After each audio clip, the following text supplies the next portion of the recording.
This is Inside Wisconsin Sports with Trevor and Josh.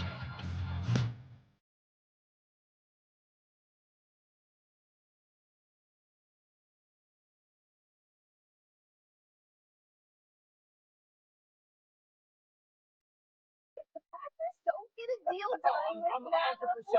100%. I'm calling them. We said yesterday that they're trying to work out a deal with Matt LaFleur. It's almost 48 hours later. Yeah. There's still no deal with Matt LaFleur. It shouldn't be that hard, right? We're waiting. No, it should not be that hard. They still might work it out with Matt LaFleur. They might. They're trying.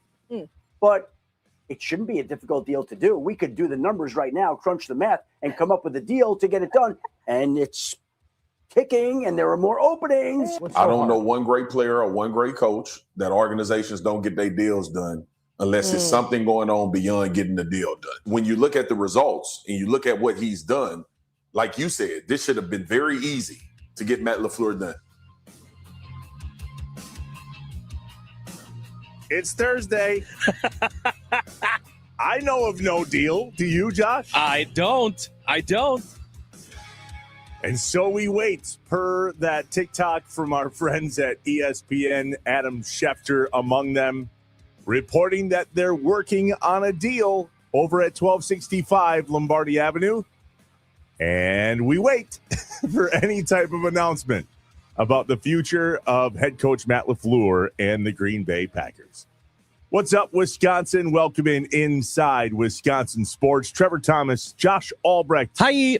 Live from the Wisconsin Sports Radio Network studios, powered by the Potawatomi Sportsbook. The Nicolay Law Fan Talk and Text Line, 414-677-1250. Do you feel like you're waiting too? Or is this just what we talk about when literally nothing happens in Wisconsin sports? Is this what it is? Are we just searching for stories, or is this an actual story? I don't know how to feel about this because, listen, the spots that are open are starting to be filled. The interviews are continuing with all the head coaching jobs available. And every time I bring this up outside of this radio show, somebody says to me, well, who are you going to get that's better? I don't know that I understand that argument, Josh. Well, that's not my job. That's the answer. Yes, I'm 100% with you. Tons of people have been like, no, they gotta go with Matt LaFleur because who's better out there? And the only name that I heard from, other sports watching, couch sitting fans was Harbaugh, who, as of last night, while it is not official, it appears is going to be the next head coach of the New York Giants. So, to all those people that were like, well, I mean, they could go get Harbaugh, right? Harbaugh would be a bit. Nope. Doesn't seem like that's going to happen. But define better. That's maybe where I'm struggling the most, because in situations where it appears there's no identity, no dog, we'll talk about that later in the show. There's no consistency. What does better mean? I was talking to a buddy yesterday who said, well, better means we win the Super Bowl next year. And so who do you think we could bring in? That's best. That's best. That's a good point. That's best. So what does better look like in terms of a coach? Because we're going to talk about in the next segment whether or not we should keep Doc Rivers around based on the culture problem. But here's the funny thing. If you read on anything involving Doc Rivers and culture of the Bucs, you can take out the word Bucs and put Packers in, and a lot of it still makes sense other than the Doc Rivers name. Yeah, interesting. That is interesting. So why do we have the feeling that it has to be instantly better? I just don't understand what that means, because in my world, if change is necessary, then what's better is the change and not necessarily the result of said change instantly. If the expectation is that the only way we make a change is if we think it's going to guarantee us a Super Bowl next year. Okay. Well, what about the last 7 years? So I think that's the big point, right? And this goes, as you just mentioned, you can compare the Bucs situation with the Packers situation. I think in all of sports, and we go through this a ton just as sports fans, the expectations we have as a fan base, and you would think as an organization, expectations of what that team is going to be. We talked with Tim Allen yesterday about what the expectations were for the Brewers from like 94 through the early 2000s, right, until 2007. The expectations were not very high. And so when they got that 500, hit that 500 mark at the end of the season, that was something to celebrate. Woo, that was yeah. Congratulations, way to go, good job, gang, because of where the expectations were. The expectations with the Green Bay Packers, especially with Jordan Love, we've talked about it a ton. They had 1 year, 2023. That was the 1 year where I feel like in general, everyone said, all right, this year you get a pass. This year is your first year with Jordan Love at the helm. We're hoping that this is our guy forever. We're going to figure this out. And then they exceeded those expectations, right? That year they exceeded anything that anyone, and then it went right back to Super Bowl. Okay, we figured it out. You can do it. You went into Dallas, you kicked butt. You almost went back to the NFC Championship game. Now it's Super Bowl. Since that time, it's been 7th seed or worse. Bingo. It does not feel like we're ratcheting up from that perspective. So when you say what's better, I would say change, because from what we've seen, to Josh's point, over the last 3 or 4 seasons has not been a massive improvement, even though Goody's put the players in position. Now, hear me out on this. If Matt LaFleur does come back on some sort of reworked deal, he makes a bunch of changes in terms of his assistants and the way they practice and how they train, which is what he talked about after the season, and they come out and have a massive improvement next year and they still don't win the Super Bowl, as long as we see something that goes, all right, like we're in the window per Aaron Nagler, we're heading in the right direction, I feel better about this. But if we finish next season with the 6th or 7th seed and we don't win the division, and just here we are, no different than we are this year, especially with the players that are injured back, I will come back to these shows and pull all of this audio and go, I told you. Exactly. The 920, we got a bunch of people already this morning. 2 minutes into the show with us, joining us on the Nicolay Law Fan Talking text line. You can as well, 414-677-1250. The 920 says, who's better than not winning the division for 4 or 5 years, first round exits as a 7th seed? I think we can find somebody better. So that's what I'm talking about with the expectation, right? I think that a lot of people within the fan base are looking at it and going, okay, here's where we've been consistently. If we're consistently hitting that same peak, but we're telling ourselves, and the organization, Goody, is saying, we're not here to make money, we're here to win championships. Well, you don't win championships being first round exits as a 7th seed, right? I believe that's how sports works. You can't win the Super Bowl if you lose your first round in the playoffs. So that's where things have to change. I also like this one from the 608 that says he thinks that the reason why the deal is not done yet is nothing to do with money, but to do with staff changes, and that is making the contract and all of that a little bit more sticky, and why it's not so simple to just get done. Meaning they're working on that behind the scenes now, conversing about clarity, right? That came out earlier in the week, that both sides need clarity. Okay, well, let's work through that then. The 262 on the Nicolay Law Fan Talking text line. So Trevor thinks they should make change just to make change, regardless of who the new coach would be. Absolutely brilliant. Most people are very afraid of change. Josh, are you a fan of change? Nope. 262, are you a fan of change? I thrive on change. I look for change every single day. I love change. I love fresh starts. I love shiny new things. And so too do we as Green Bay Packer fans. Look what happened when we made a change with Mike McCarthy mid-season. That season, dumpster fire. Next season, 13-3. Did we make the change for the sake of change? Yeah, because it wasn't trending in the right direction, because it felt like Mike McCarthy had lost the locker room, because it felt like communication was broken down. They weren't improving. Things weren't adjusting on a first half to second half basis. a lot like the last few games of the season felt, and all of those blown leads for the Packers. You know what? This is why you and I don't get paid the big bucks. They'll figure it out. Mm-hmm. And then we'll talk about it and act like we know what we're talking about. That's what we do best. Yeah, way after the fact. And that's the thing you got to remember, too. And we said this the other day. When Matt LaFleur was hired, no one was out there going, told you that was going to be the guy. Mm-hmm. That's on them to find that next guy. So the argument, like you said, of, well, who's better out there? We didn't know it was Matt LaFleur at the time either. We just needed a fresh start. And that's where I stand on the whole thing. All right, let's play catch up. Packers, Brewers, Badgers, Bucks, other. Josh, I'm so grateful that you introduced me to a phrase called hate watching. Mm-hmm. Thank you. You're welcome. As an eternal optimist, I did not have that bone in my body, but boy, do I now. Yeah, that's fun. And I am so excited to hate watch the Bears this weekend. I caught a clip yesterday from the SVP pod, Scott Van Pelt, on what the whole thing looks like now moving forward between the Packers and the Bears.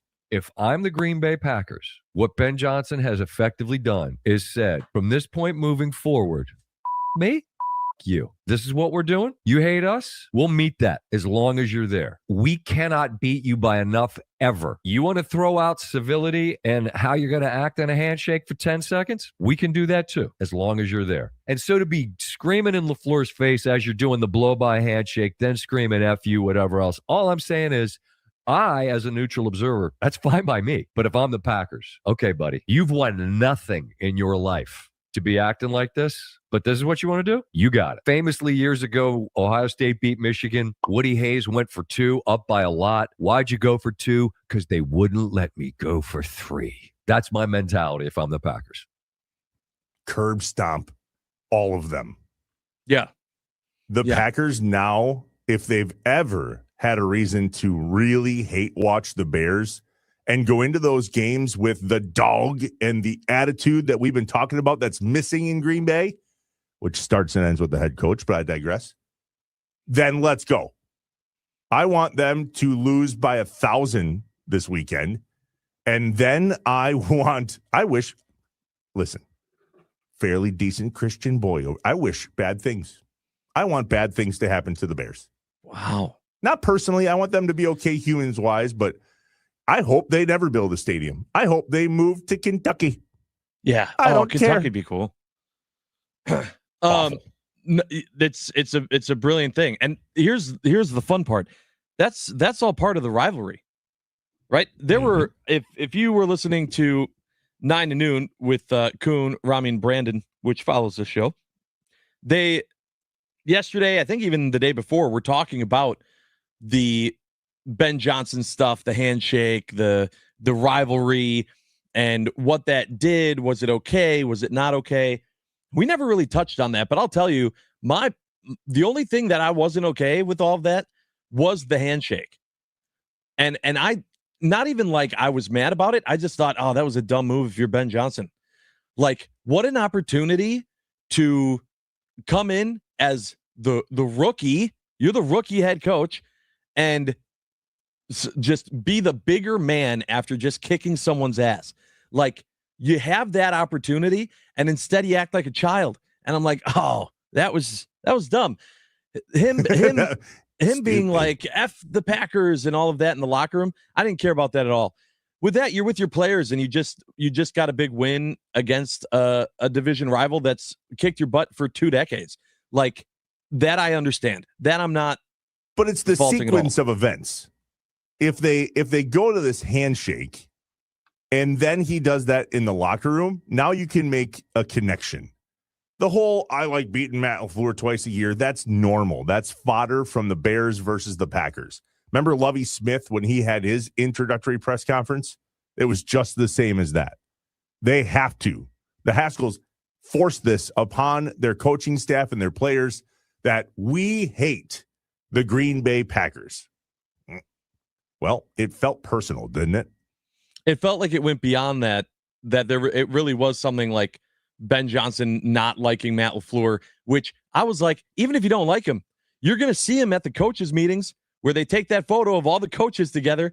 Like, this isn't something where you're just going to see them across the sidelines twice a year or maybe 3 times a year. Like, it was just a dumb move. Like, I don't know, just looking at it as a realist, I'm like, if I was your PR guy, I'd be like, no, what? No, don't do that. What's wrong with you? Didn't make sense. Rams by 1 million. How about that? Oh, I'd love that.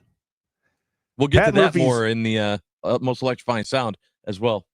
Pat Murphy's statewide tour. We chatted with the Brewers manager yesterday on the show. It starts today in Brookfield.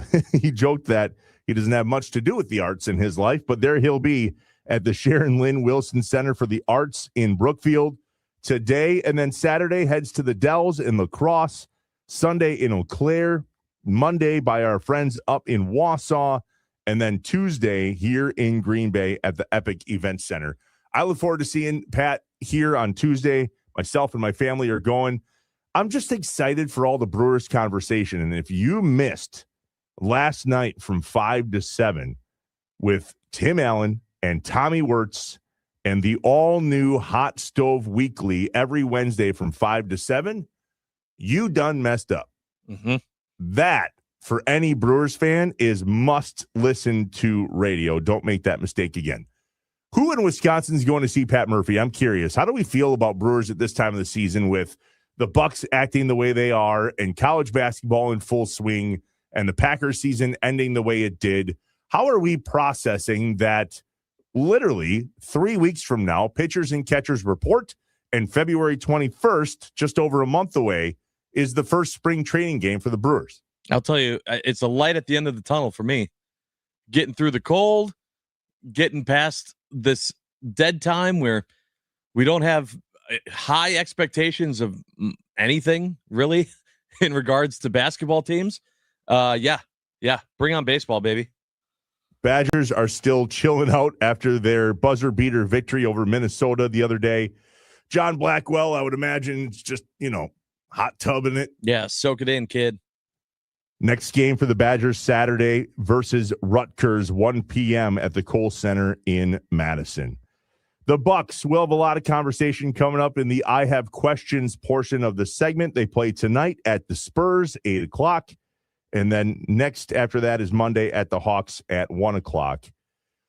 I heard Doc Rivers complaining about this portion of the schedule. Mm-hmm. I don't think, Doc, you can complain about the schedule right now. That's exactly right. You got bigger fish to fry, brother. Yep. We'll get to that in just a minute. Marquette's in a bit of a tough stretch for the program. They got to get it right. Friday at DePaul, and then Monday again versus Providence. If we had Shaka on, Josh, what would you ask him? Oh, boy. Hey, how are things going at practice? How's practice going? How's the team chemistry right now? Is it a fair statement that when things aren't well with team chemistry or culture, it all goes back to the head coach? It sure seems to. And I can't remember a time when I was using the word culture in regards to my sports teams in a negative way as much as I have been in the last month. Between the Packers, the Bucks, Marquette, there being a quote-unquote culture problem seems to be a hot ticket, a trend right now in terms of Wisconsin sports, and it always comes back to the coach. When we come back, we have questions, but first, Wisconsin, I have a favor. It's Doug Gottlieb's birthday today. Yeah, it is. Turned 50 years old. So I said it on another radio station here in Northeast Wisconsin that I do a little sports update for in the morning. I want to flood his social media today with happy birthday wishes. It's at Gottlieb Show on Twitter. Just go out there, tag him, and wish him a happy birthday for no other reason.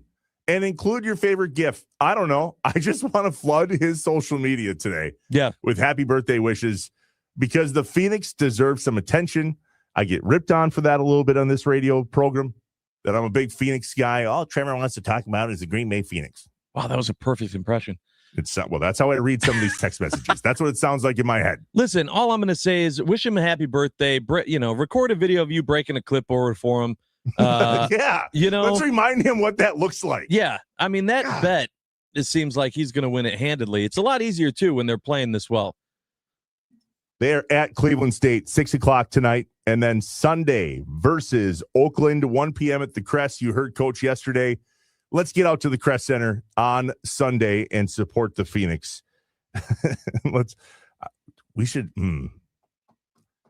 We talked to Sparky recently about doing some contesting and stuff now that the Packers season's over. Yeah. We got to figure out a way to give out like clipboards and then have a whole bunch of people show at a game and all on the count of 3 smash them. That would be amazing. Also, probably not a huge fan by the school itself, but that would be awesome. Apologize later. That's Ask right. for forgiveness. That's right. When we come back, what is going on with the Milwaukee Bucks? There seems to be an identity issue, a bit of a crisis. Giannis booing back has left a lot of people quite confuzzled. And it all goes back to Doc Rivers, so it seems. That's the question. 414-677-1250. We'll answer that next. Let us know what your thoughts are. The Nicolay Law Fan Talk and Text Line. We're inside Wisconsin Sports with Trevor and Josh, live from the Wisconsin Sports Radio Network studios, powered by the Potawatomi Sportsbook. Good morning, Wisconsin.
Reminder, Wisconsin, if you miss any portion of today's show or missed the chat with Pat Murphy yesterday or any of the other interviews and segments we do here on Inside Wisconsin Sports, you can check us out on your favorite podcast platform. Open it up, search Inside Wisconsin Sports, click the follow button, and you can jump to any portion of the show, any interview, any hour. Watch and listen to the whole thing back. They're on the podcast platforms or where we are live on YouTube and Twitter. Josh, when it comes to the Bucks, I have questions.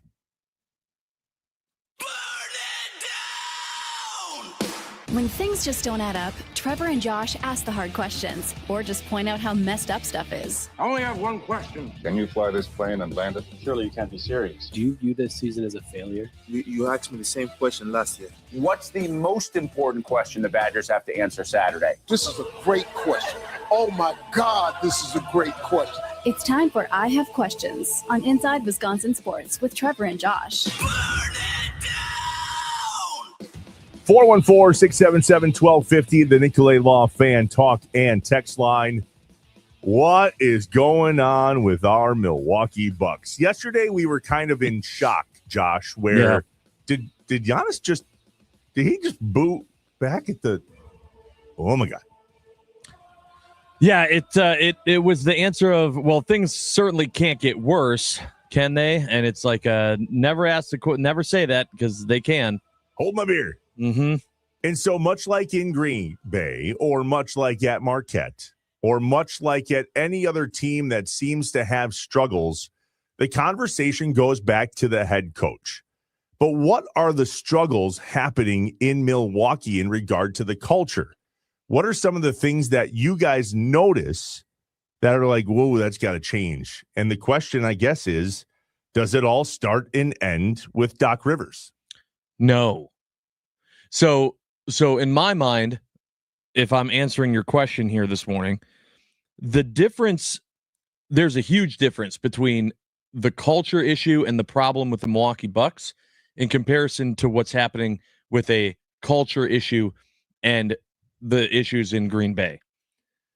The Bucks, it's way beyond just a head coach problem.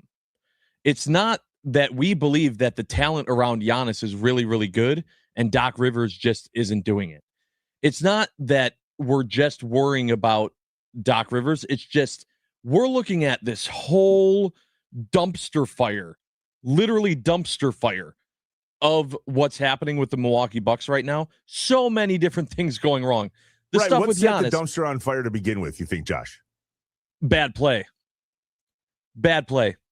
If the Bucks came out and we're winning, I don't think you have any of the conversations with Giannis and Giannis wanting to be traded. You're not giving any fuel to that fire.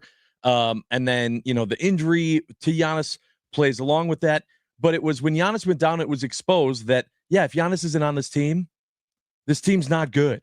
They're not going to win.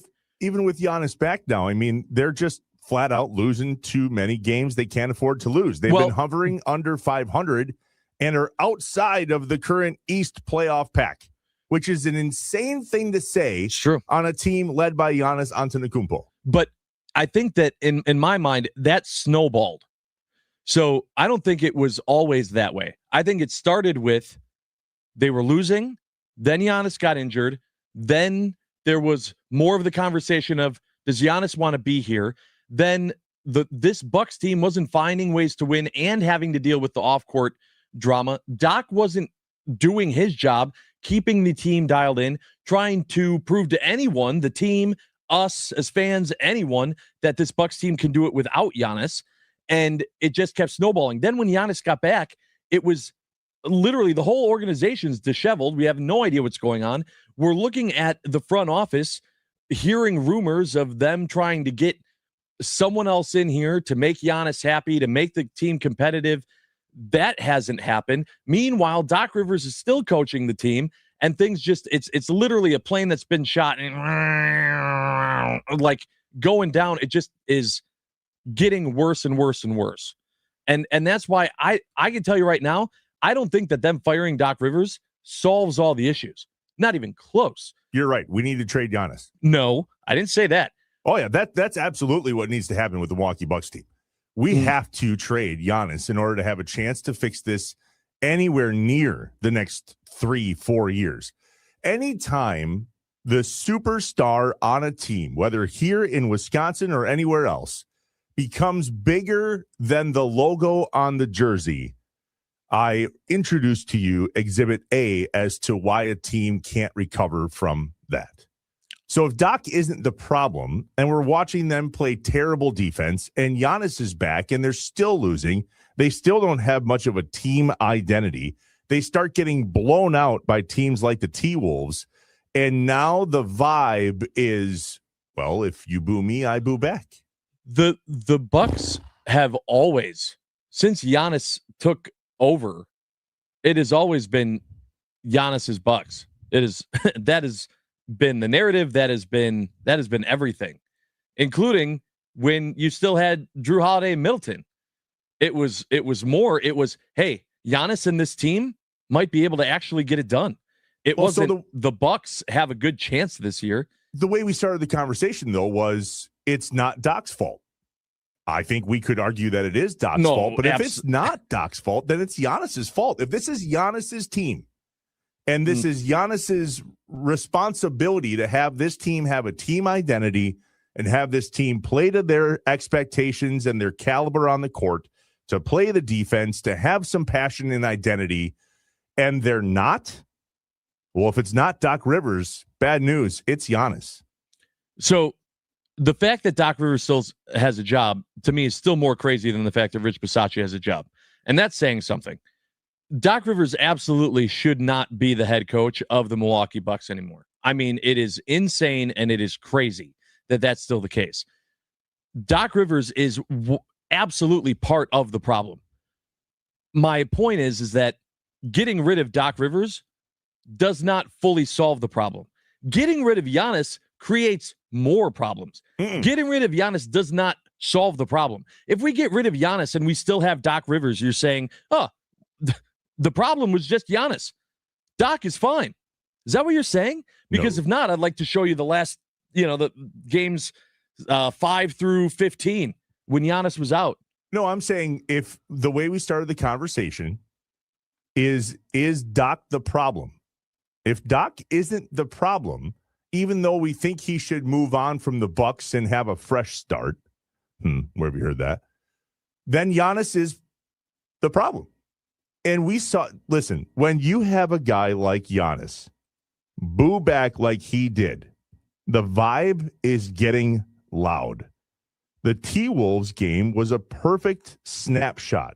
Fans booing, Giannis literally booing back, and that doesn't happen when a team feels connected and stable. And if that doesn't go back to Doc Rivers, and we don't think that's going to get better if Doc Rivers is gone, and I mean instantly better, then you have to look to the leader of the team. And if that is where this starts and stops with the vibe and the booing and the whole thing, I got bad news, man. That's where the problem lies.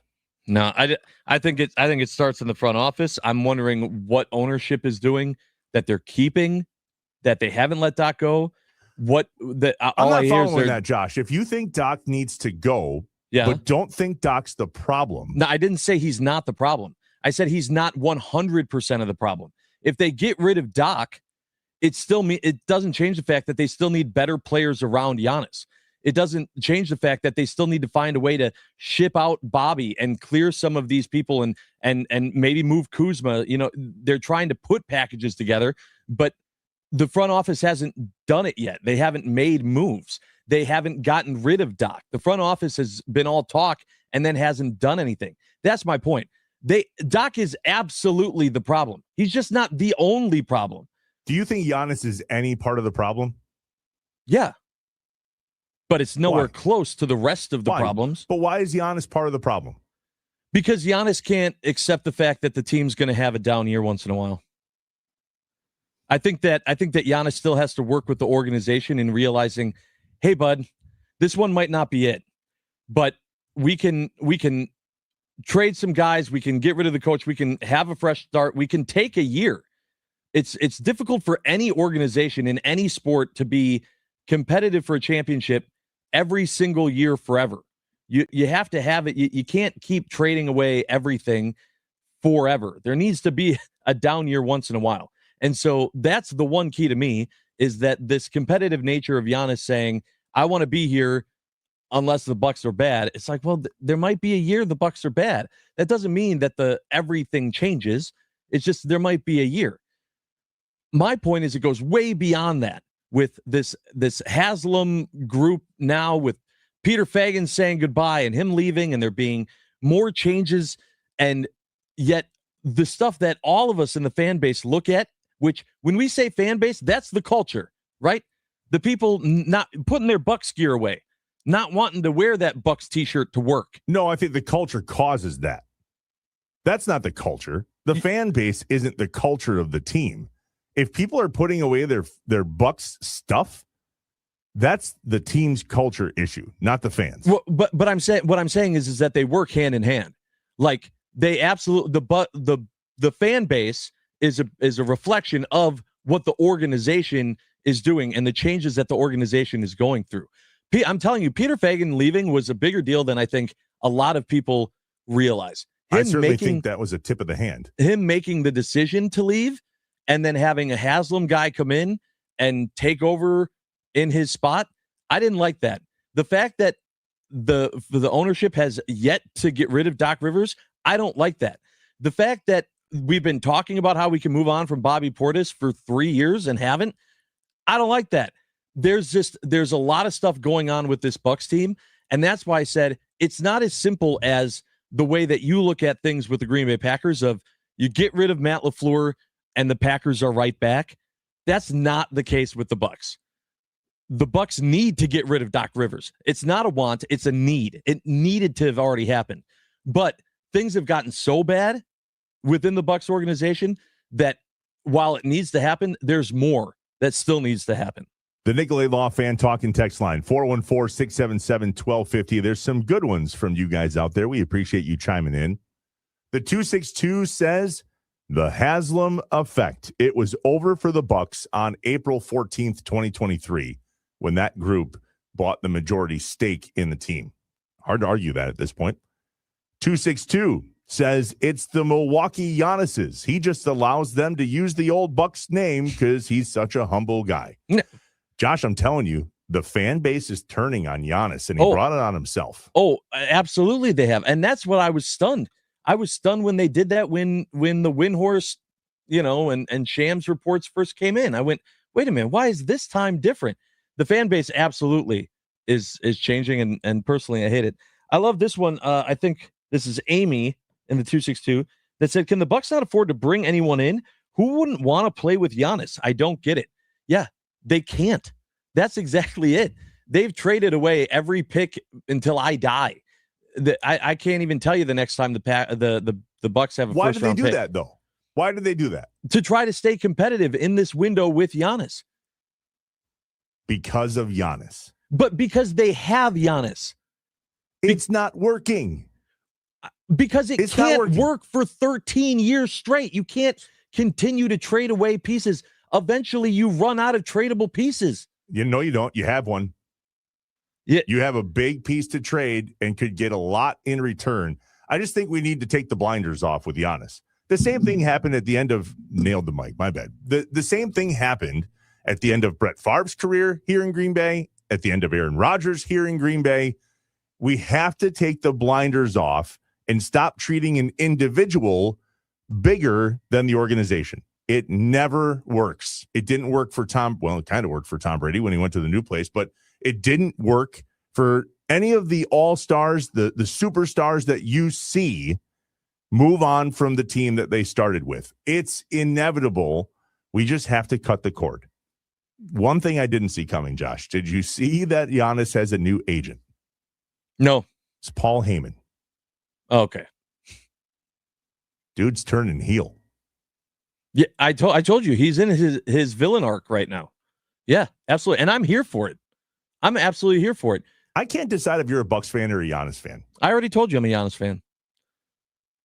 is it Giannis above the team though? Because if you as a fan have that feeling, guess what? So do Giannis. So does Giannis. I really feel like Giannis feels like he's above the organization. I can't. Listen, I know that you're not a Bucks fan. I know that you don't watch professional basketball. Who? Me? I'm a Bucks. It's like seventh on your list of the sports that you care about. Did you just wait a minute? Did you just tell me how to fan? No, I didn't say it's bad. I'm saying I'm a Bucks fan. I just don't have the NBA in my top 3 of things that I have to cancel my schedule for and go and watch. Let's go top 6. But either way, the Bucks before Giannis, they weren't good. They weren't good for a long time. It was embarrassing. The sellout nights or close to sellout nights at Bucks games were when depending on who the opponent was. The fans in Milwaukee would come to see a Bucks game not for the Bucks, but because LeBron was in town or because Dwayne Wade was in town. It had nothing to do with Milwaukee. Until Giannis was here, that was what the Milwaukee Bucks were. Without Giannis, the Milwaukee Bucks are they going to move? Are we going to keep this team? Giannis ended up being the savior of the Bucks. Pfizer doesn't exist without Giannis. All of these things are because of Giannis. So I'm not going to stand here and say that the Bucks are this organization, anything like what the Packers have been, to where, you don't put a player above the G. I wasn't here for the Packers in the 70s. You weren't either. But during that time when the Packers organization was awful, maybe it was comparable to what the Bucks were for such a long time here in Milwaukee. But Giannis changed all of that. And so in my mind, yeah, it's absolutely put respect on Giannis's name. It's Giannis above the Bucks. The Packers will never do that, but they will help the Rams beat the Bears. That we can promise, especially when the head coach of the Packers, at least we think he's the head coach, and the head coach of the Rams, real good friends. We'll hear about that from Sean McVay when we get back. Inside Wisconsin Sports with Trevor and Josh, live from the Wisconsin Sports Radio Network studios, powered by the Potawatomi Sportsbook.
It's time for The most electrifying, sound of the day the most electrifying. on Inside Wisconsin Sports with Trevor and Josh. Brought to you by Best Electric. Learn more at bestelect.com. Don't stress. Connect with the best. Matt LaFleur, obviously big in Green Bay, and Mike being on your staff. Yeah. Matt, he's played Ben Johnson 3 times this year. Yeah. Matt? What'd you guess? No, you know what? We watch the tape, we do our work, and Matt is a very close friend of mine. And that is Sean McVay as he prepares for the Chicago Bears, saying, "Yeah, I talked to Matt LaFleur. He's a good friend of mine." And that is the most electrifying sound of the day, brought to you by our friends at Best Electric. Remember, no job is too big or too small for Best Electric. Don't stress. Connect with the best. Call them today or visit bestelect.com. Man, I'll tell you right now, it's if you're not a Rams fan this weekend, I don't know what you're doing. That happens a lot in the NFL, I think, where other teams that get beat help. I don't know if that's collusion or if it's just the way things go. I mean, it's when teams sign a player from the practice squad of a game that you have coming up that's really meaningful. Mm-hmm. Every time that happens, I always go, I wonder if they turned in their playbook before they left. Or I wonder how much of wealth of knowledge they are. Didn't the Packers sign someone from the Bears practice squad? 100%. Yep. With Sean McVay and the Rams and Matt LaFleur and them being best friends and having what just happened, is there anything that you think Matt LaFleur can share with the Rams that they wouldn't have gotten from the tape and already know? Maybe some stuff like in the weeds type stuff. But honestly, based on how that game went, how the last two have gone, and knowing that the Rams have to go to Soldier Field, when I heard that, I was kind of like, I don't know if you want to ask Matt. Like, you could ask Matt, like, hey, how do I not blow it like you did in the fourth quarter of 2 games? Step on their throat. Let's start there. Right. Don't let up. That's all you have to do. Jump out to a lead and, I don't know, keep it. Yeah. Yeah. That's the recipe. Jeez. So what's the problem in Green Bay? There's been a lot of chatter all week about Matt LaFleur and execution and culture and every other buzzword that you would expect to hear to make sure that, this isn't that big of a deal. I think it might be. And I'm wondering if we have a hangover from a particular era of Packers football that maybe hasn't changed since it all went down. I want to review that next in the morning mind dump portion of the show. 414-677-1250, the Nicolay Law Fan Talk and Text Line, Inside Wisconsin Sports with Trevor and Josh, live from the Wisconsin Sports Radio Network studios, powered by the Potawatomi Sportsbook.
It's time for your Habish, and Rotier weather update.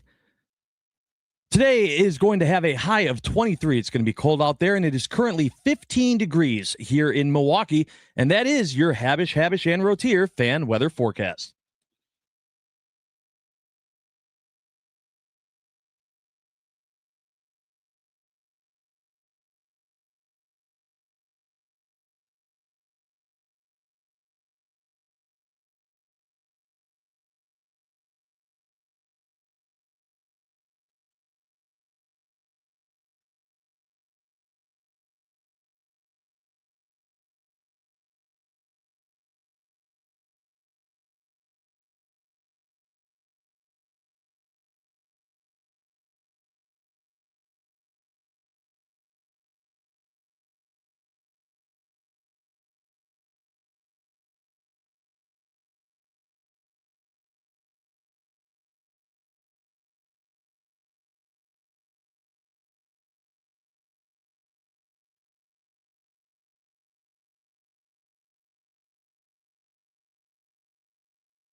I am an eternal optimist. So please, God, don't God that you're an eternal pessimist. I like to say I'm a realist. Oh, great.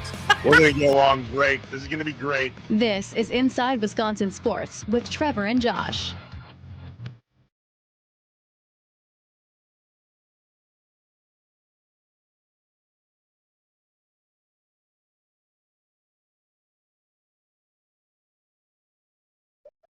Don't get a deal done. 100%. I'm calling them. We said yesterday that they're trying to work out a deal with Matt LaFleur. It's almost 48 hours later. Yeah. There's still no deal with Matt LaFleur. It shouldn't be that hard, right? We're waiting. No, it should not be that hard. They still might work it out with Matt LaFleur. They might. They're trying. But it shouldn't be a difficult deal to do. We could do the numbers right now, crunch the math, and come up with a deal to get it done. And it's kicking, and there are more openings. I don't know one great player or one great coach that organizations don't get their deals done unless it's something going on beyond getting the deal done. When you look at the results and you look at what he's done, like you said, this should have been very easy to get Matt LaFleur done. And the waiting continues. No press conferences, no press releases, no leaks of any kind out of 1265 Lombardi Avenue. It's just the waiting game on what the future holds between the Green Bay Packers and Matt LaFleur. That audio courtesy of ESPN. What's up, Wisconsin? Welcome back inside Wisconsin Sports with Trevor Thomas and Josh Albrecht. Hi. Live from the Wisconsin Sports Radio Network studios, powered by the Potawatomi Sportsbook. Wondering this morning if there's a culture problem in Green Bay and when it started. Oh, let's get some things off our chest. I have voices in my head, they counsel me, they understand, they talk to me. The coffee is kicked in. We're awake and ready to roll. Let's get some things off our chest and out of our heads. You don't know what it's like to be me out here for you. It is an up at dawn, pride-swallowing siege that I will never fully tell you about, okay? I'm as mad as hell, and I'm not going to take this anymore. I'm in a glass case of emotion. What we've got here is failure to communicate. We got no food. We got no jobs. Our pets' heads are falling off. It's time for the morning mind dump on Inside Wisconsin Sports with Trevor and Josh. 414-677-1250, the Nicolay Law Fan Talk and Text Line. What do you got to get off your chest or out of your head today as you start this chilly Thursday across the state of Wisconsin here on the Wisconsin Sports Radio Network? Josh, I just heard you say 23 degrees in Milwaukee. Yeah, it's a high. It's 12 right now in Green Bay. Yeah, 14 currently here in Milwaukee. Wausau, cold. Duluth, Superior, colder. We appreciate everybody listening across the state of Wisconsin here on the Wisconsin Sports Radio Network. Make sure to follow us on Twitter, too, by the way, where we're live, as well as YouTube, at Trevor Thomas IW and at On Air Josh. So if there's an execution problem in Green Bay, then I would say there's a culture problem in Green Bay. If there's an intensity problem in Green Bay, I would say there's a culture problem in Green Bay. You see where I'm going? If we can't keep a lead, if we can't have everybody on the same page, there's some culture issues in the locker room at 1265. I'm wondering when that started, and I'm curious to get your thoughts, Josh, and you, Wisconsin, in regard to your opinion on when the culture problem potentially started with the Green Bay Packers. Remember the 2018 season? That was the year Mike McCarthy got fired midseason. The team was 6-9-1. It was the Packers' instability that caused that move to happen, but it was also the whole, we're going to make some changes here type of thing in terms of communication and so on. LaFleur arrives in 2019, and the team goes 13-3 in the first year of LaFleur Rodgers. New coach, new offense, new rhythm, but it also quietly signaled Rodgers doesn't run the show here anymore, even though if you talk to some of the rookies from that era, like Christian Watson, he would go, well, which offense do you mean am I learning? Is it Matt's or is it Aaron's? The fracture on the team kind of started between Aaron Rodgers and Mike McCarthy. One could argue that the fracture turned into a fracture between Aaron Rodgers and Brian Gutekunst. When they drafted Jordan Love, that created an earthquake because Rodgers didn't get the heads up that that was happening. And that was a bit of a culture shock. Do you remember how you felt, Josh, when Jordan Love was drafted and it was like, oh, yeah. Yeah, absolutely. I do. And it was concern. It was why? Oh boy, this is sending a message. Now what happens? Rodgers is going to be mad. Did you not think Rodgers was playing poorly before that? By his standards. Yeah. Yeah. There was certainly a slide in terms of his ability to be as dominant as he was, but also a slide in what I would call his attitude. I saw him change in front of our eyes when he really became the franchise, became bigger than the G. And so, okay, we have that season in 2020. We all know how that shook out. Again, 13-3. But what it showed was winning doesn't hide the tension. There was some significant tension in the locker room, and I still think, based on what we're reviewing, it started with Aaron Rodgers and Mike McCarthy and whatever fracture that was in terms of communication. In 2021, all of that tension became public. And, well, the rest is history. They signed Rodgers to an extension in 2022, which was a fake extension. And then the divorce becomes official in 2023. And here we are now in the Matt LaFleur, Jordan Love era. Yet it still feels like we have a bit of a culture hangover from some of the things that I think we went through. And that's maybe my question in the morning mind dump.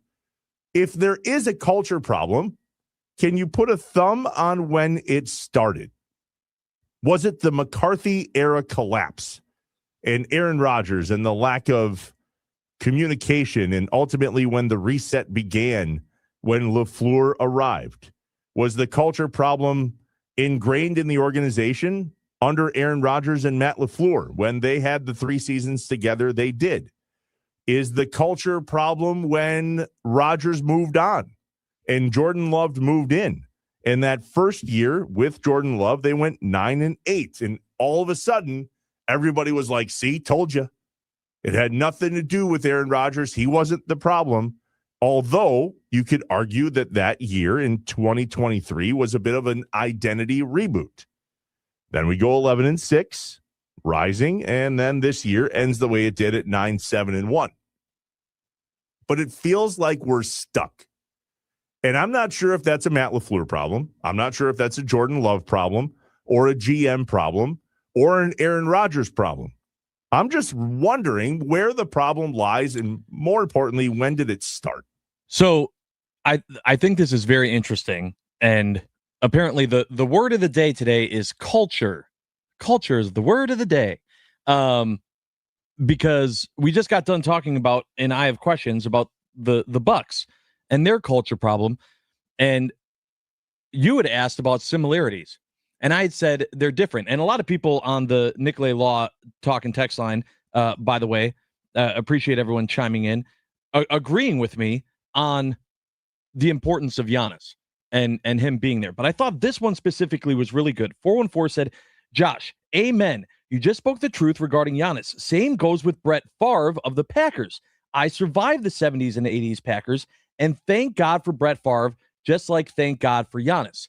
I find that really interesting because if you look at, and I'm sure it's this way in other dynasties and things, right? We talk about like Tom Brady, but it's these teams have a superstar, right? And then you said, but could it be that then that superstar becomes bigger than the organization and that changes the culture?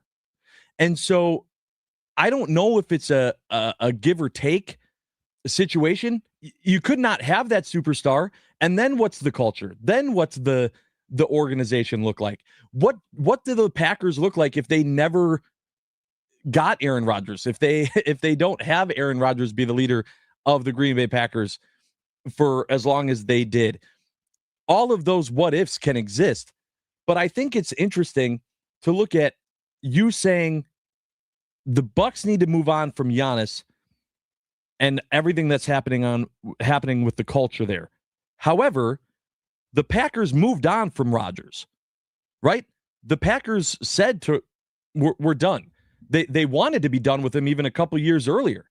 He just was MVP, so they didn't. They were like, how can we move on from back-to-back MVP? So, but they decided to move on, and yet we're still having this problem or this conversation of there being a culture problem, and you taking it back to when Rodgers was here. So if you think, and I'm playing devil's advocate here, but if you think that the Bucks moving on from Giannis solves the Bucks culture problem, why did the Packers not moving on from Aaron Rodgers solve the Packers culture problem?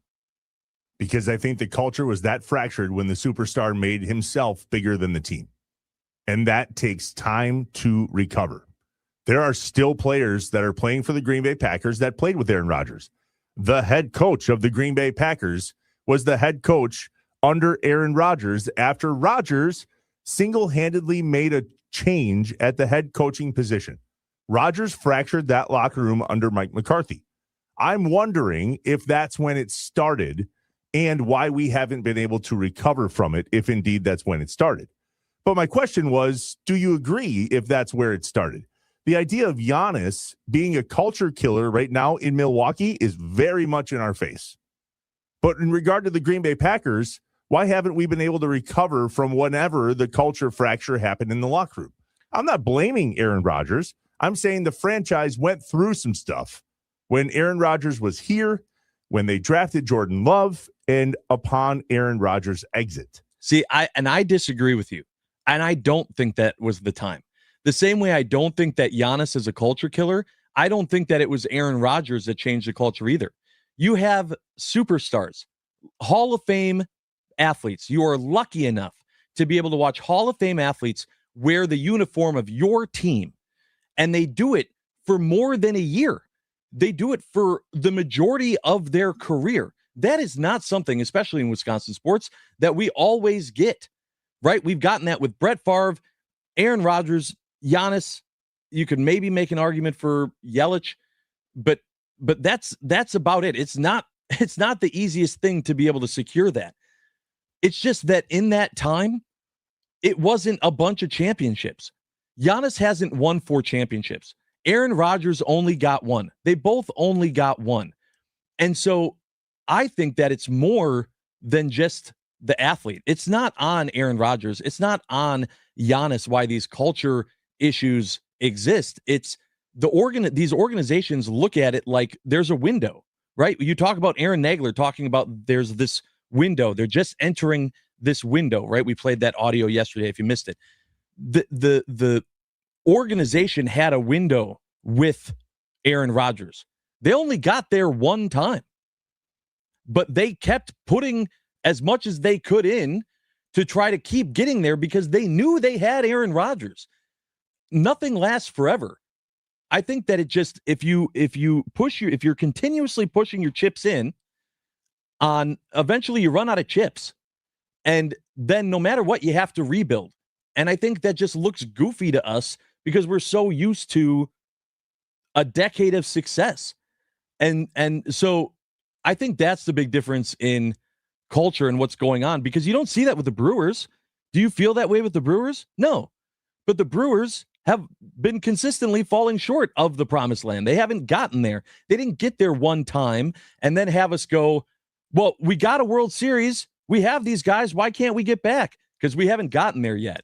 And so I think that that's the big difference in my mind with culture. I don't think it started with Aaron Rodgers. I think it ended with Aaron Rodgers. When do you think it started? I think it started after Rodgers left. Tell me more. Like, if the culture problem started when Aaron Rodgers left, that's the question. Mm-hmm. When and why? Because I think that you had success with Aaron Rodgers, and for a long time, it was you couldn't keep it going. You couldn't keep that consistency going forever. You knew change was necessary, but with change, like you said, it takes time. And so as that's happening, the culture changes. The way that things are happening within an organization change. You're making new moves. You're spending money differently. There's new people coming into power. A lot of things change in an organization over a decade. And all of those things get put under a microscope when analyze the team, because you're remembering what was for 10 years and the way things were. I can't tell you with certainty, but I would assume from when Brett Favre started to when Aaron Rodgers started, there was a big change in the culture. I don't think when Aaron Rodgers took over, everyone was like, this is the same old Packers. It was just like we replaced a 4 with a 12. Do you not think there were any changes at all within the organization or the way that the organization was ran when Brett Favre left and Aaron Rodgers came in? No, of course I do. The whole conversation, Josh, is there a culture problem in Green Bay? And if there is, when did it start? And what you just said was it started after Aaron Rodgers left. Why? Because they're rebuilding that identity. Is that where we think we are as Green Bay Packers fans? Are we in a rebuilding era of the Green Bay Packers? If that's the case, then we all got to chill out. You ask anyone else outside the state, and that's what they would tell you. They would 100% tell you. That's why they call it Entitled Town. They would be like, oh, you guys are mad that you're not going to this, NFC Championship game every single year. That's why other teams are going, you're going to get rid of Matt LaFleur? Yeah, we'll take Matt LaFleur. We would love to be in your situation. Do you remember in 2023 how it started? Not how it finished, how it started. Oh, it was ugly. It was ugly. And everyone was going, we're going back to the 70s. We're going right back to the 70s. We got rid of Rodgers. This is exactly, it takes time. This year, don't you think it started kind of ugly since then every year? The starts just seem super slow. It's almost like we are really concerned about the latter part of the season and not so much the beginning part of the season. In the last 3 years, we've really had a dip. And whether it's the start of the season or in the middle of the season or this year at the end of the season. I was going to say, you say that, but then we say we have a finishing problem, right? so what does that mean? The Nicolay Law Fan Talking text line 414-677-1250. Outside of people thinking I hate Aaron Rodgers, there's a lot of feedback about it's actually inside 1265. And that's kind of what I'm trying to process in regards to culture. What is it inside 1265 that there's a culture problem? Where's the identity? Where's the dog? Where's the tenacity, the intensity, the discipline, the focus? And how long does it go back? I don't know. Does it go back from when Brett Favre left because he wanted to be a Viking and we drafted Aaron Rodgers, then Brian Braum, and then who was in? It was Matt LaFleur. Who was the other quarterback? Brian Braum, Aaron Rodgers, and he beat out Braun for the backup position. I'm brain farting on this. Who is that? I'm not. He went to Seattle to be the Packers quarterback Hasselbeck? as well. No. Oh, different one. I don't know. Matt Flynn. Oh, Matt Flynn. Flynn to win it. Yep. When did it start, though? And have we recovered? We've won a Super Bowl since then. So it's not like we had an identity issue for any long period of time. I just can't help but look and go, man, something feels busted. And I'm just trying to come up with an answer as to when it started and how we fix it, frankly. I think when you have a Hall of Fame athlete on your team who becomes the face of your organization, that is setting the culture. And when that piece moves on, whether it be because of the team or the athlete, it's reinventing the culture. It's changing it. And I think maybe we're just not satisfied or happy with what the culture is right now because we know what we've had for the last 25, 30 years. And we're going, we want more of that. And that's maybe just not what this Packers organization at this time currently is. Has a lot to do with history, too. There's a lot of celebratory moments in the Packers history or in Wisconsin sports history in general. We just haven't had a ton of those celebratory moments with the Packers in the last 3 to 4-ish seasons, whether it was Rodgers last year or the last 3 years, knowing full well that people say if there wasn't this 7th seed, if there wasn't that extra spot in the NFL playoffs, the Packers would have missed it. And just that's if the Packers wouldn't have done this, that, and this too, I get it. Right. But at some token, you have to take a step back and go, something's busted here. And I just want to know where it is and how we fix it, frankly. Maybe part of it too, and I love this from the 414, they said, honestly, I think Micah and Tucker are going to be that culture change that Green Bay needs. Micah is a new voice, and Tucker has that grit.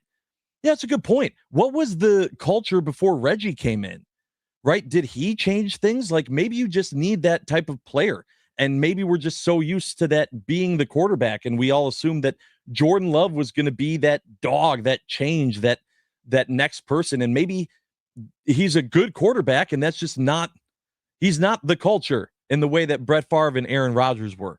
That could absolutely be.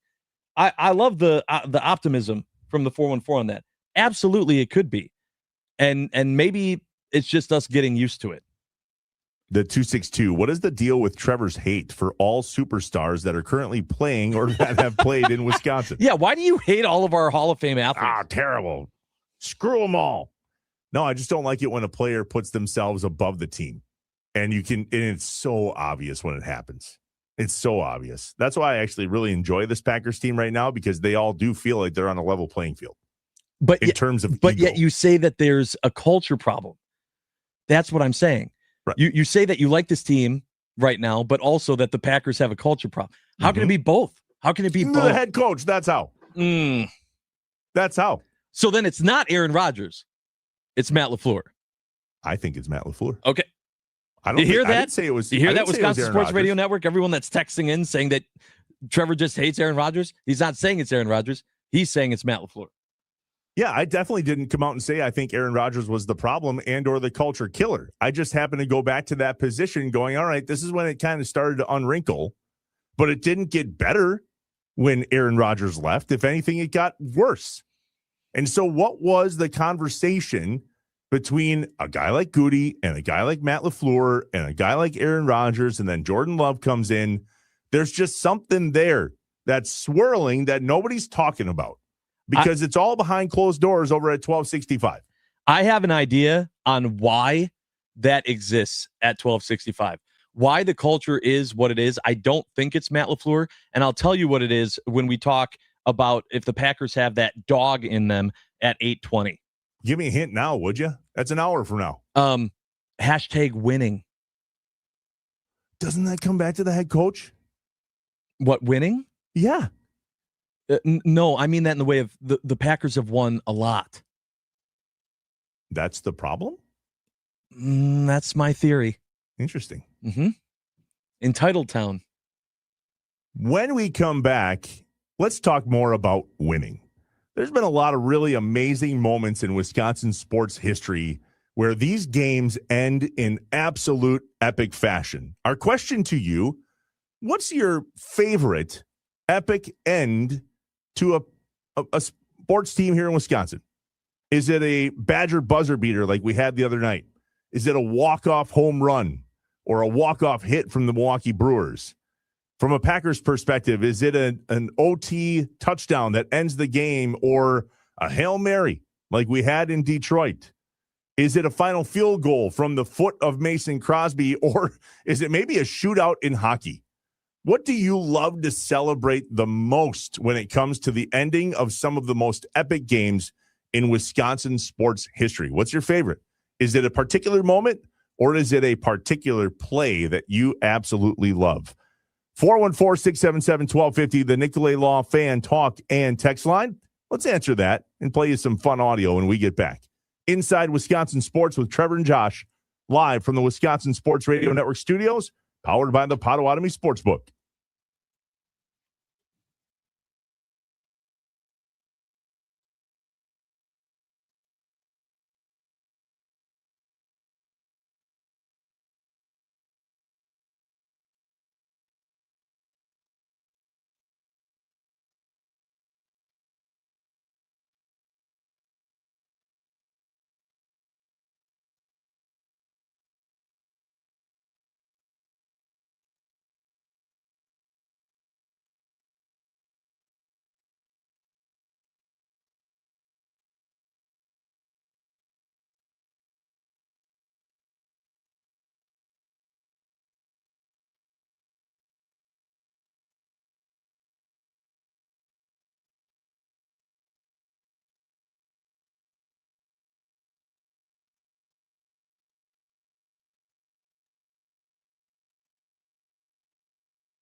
Inside Wisconsin Sports with Trevor and Josh. We're live from the Wisconsin Sports Radio Network studios, powered by the Potawatomi Sportsbook. What is the greatest ending in sports? The highlight moment. What do you prefer? A buzzer beater like we had with the Badgers? A walk-off? A touchdown as time expires in OT? That Hail Mary that Rodgers was so good at? Is it a last-second field goal or a shootout in hockey? Or the 414 on the Nicolay Law Fan Talk and Text line? Everyone will say a game-winning touchdown, but a game-sealing sack or a strip sack or an interception is one of the most exhilarating plays, in my opinion. And I also say a go-ahead / walk-off home run. It's super relative in conversation, Josh, because we just heard earlier this week an insane buzzer beater for the Wisconsin Badgers for the first time since 2016 versus Minnesota. Here's what that sounded like. 8 seconds left. Awesome Elisa for Tyson for 3 in the tie. It's good. We're tied. 4.6 seconds to play. Inbounds pass Blackwell with 3, with 2, with 1. Blackwell for the win. Good! John Blackwell for 3. John Blackwell for the win. What a shot by John Blackwell. Shout out to Matt LePay, Butchie there on the Badgers Radio Network with the call. So I love this conversation, and we were talking about this yesterday. It going beyond just the moment once it happens, right? Like we can all go and say, what was our favorite sport history moment in Wisconsin sports and blah, blah. But there's something specific about if you take a step back and those moments, right? So, for example, the reason why I loved the end of that Badger game and the way they won was because there was no timeout, right? That's what made that exhilarating to where at that point I'm standing up. I'm going, oh, here we go. Because the Gophers just made the 3 to tie it. You're going, oh, okay. Guard could have called the timeout. Then you have a second. You're sitting. You're going, all right, well, let's see. They got time. You start to analyze. No timeout. Inbound. It's happening right now. You have no time as a fan to catch your breath, get your composure. It's just going. And then you're watching the ball go up and you're like, here it is. Incredible. I think I love that more than a last-second field goal, which I really had to think about because we've had some absolutely amazing field goal calls, but originally when we had the idea, that was going to be my number one. I know we can play, we'll play a few in a little bit, but I there's more time to sit with a field goal and wait, and then they can get iced. Yeah, it's climactic. Do it again, and then I don't know. Let's about you? Cue one of those up, Josh. Okay. The field goal from Crosby's foot back in the day with the Cowboys. That was an epic moment and an epic end to an epic game. This to send the Packers into the NFC Championship game. It is good. The Packers are moving on. Aaron Rodgers has done it again. And Mason Crosby, a hero for Green Bay. Crosby just makes an incredible kick. I know. What does Joe Buck say? Yeah, Aaron Rodgers does it again. I know that call. I was always like, what are you talking about? That's why, honestly, I pulled this one too. This was from 2021 when Crosby made a 51-yarder against San Francisco. Hunter Bradley on the snap. Here it is. Place been made. Kick to the uprights. And it is good! It is good! It is good! Mason Crosby has done it again. 51-yard walk-off field goal to win it for the Packers. Final score, Green Bay 30, San Francisco 28. A dagger, and late night dagger in the Bay Area. Mason Crosby delivers. So apparently who's on the call makes a difference because that field goal was way more fun than the other one. Oh, yeah. Well, that on the call.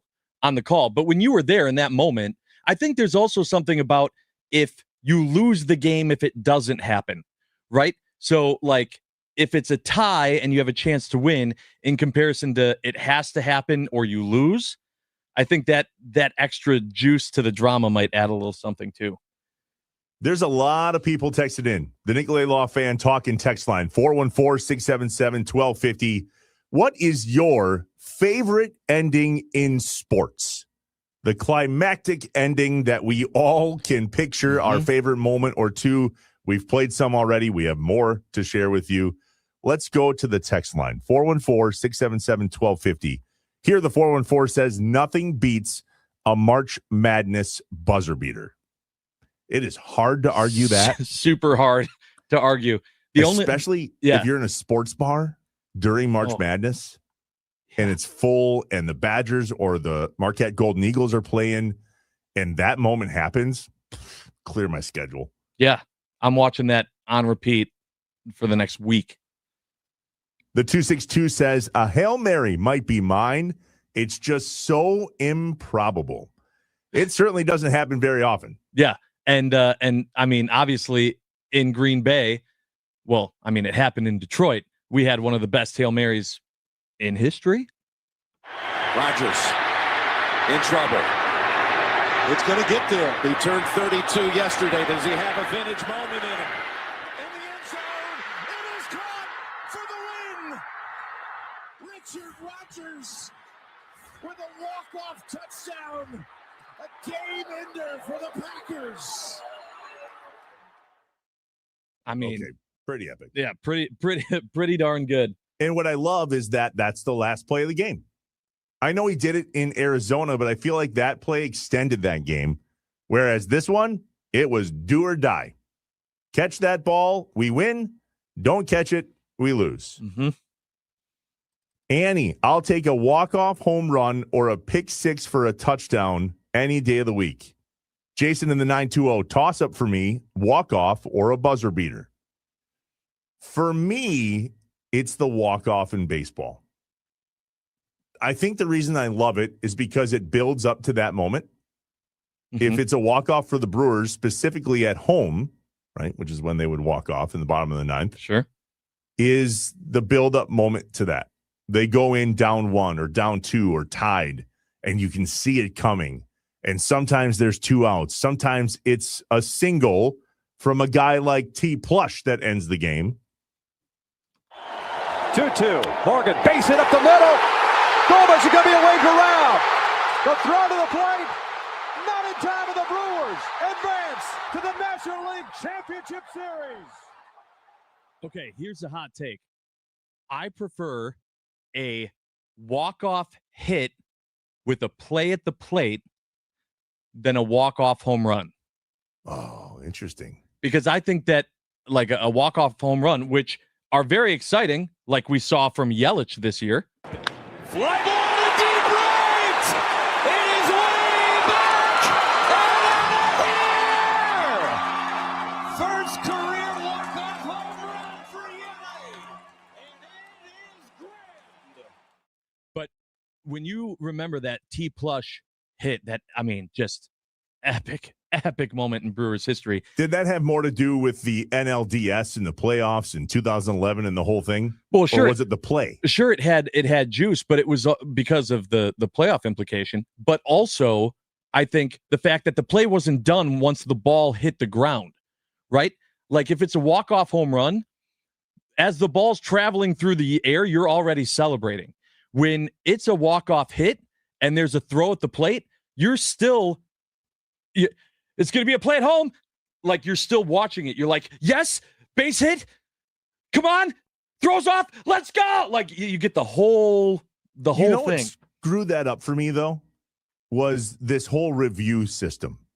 So there's this epic play at the plate. He's called safe. Brewers win. And, of course, there's a challenge. And now let's all just pause and sit down and wait for them to decide, oh, he was safe to begin with. Perfect. It's just like, just a little bit much. Josh, when we come back, there are so many more that we got to get to on the Nicolay Law Fan Talking text line. 414-677-1250. Stay here, stick around, and keep your opinions coming in. This is a trip down memory lane we didn't see coming. Inside Wisconsin Sports with Trevor and Josh live from the Wisconsin Sports Radio Network studios, powered by the Potawatomi Sportsbook.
The Packers and head coach Matt LaFleur are working on a contract extension, so we're told. So what about GM Brian Gutekunst and his contract?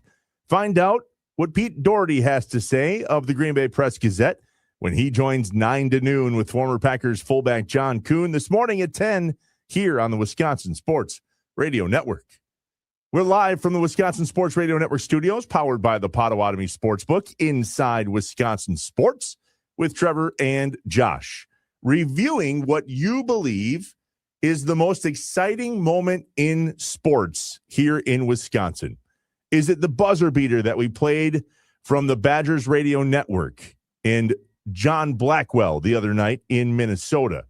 Is it the walk-off hits or the walk-off home runs from our guy Jeff Levering on FanDuel Sports, or our guys Wayne Larrivee and Larry McCarron on the Packers Radio Network in regard to those kicks from Mason Crosby, Joe Buck on Fox? The call does have something to do with it, Josh, in terms of what makes a memorable moment. And sometimes it just flat out doesn't matter what the call is. The moment is the moment. Yeah, you're 100% right. And I think that one of the other brilliant things to think about with this is the opportunity has to exist, right? It has to be like, not every situation does a Hail Mary matter or seem possible. Everything has to line up still.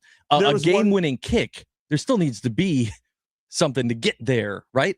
Well, to your point, though, about a Hail Mary, I mean, a game-winning kick is a game-winning kick. That's the end of the game. But a Hail Mary can happen at halftime with Randall Cobb against the San Francisco 49ers. Was that as epic as the one in Detroit or against the Arizona Cardinals? No, because it didn't end the game. And that's the conversation is, what does the game-winning moment look like that's your favorite? We have so many amazing game-winning moments coming in on the Nicolay Law Fan Talk and Text line.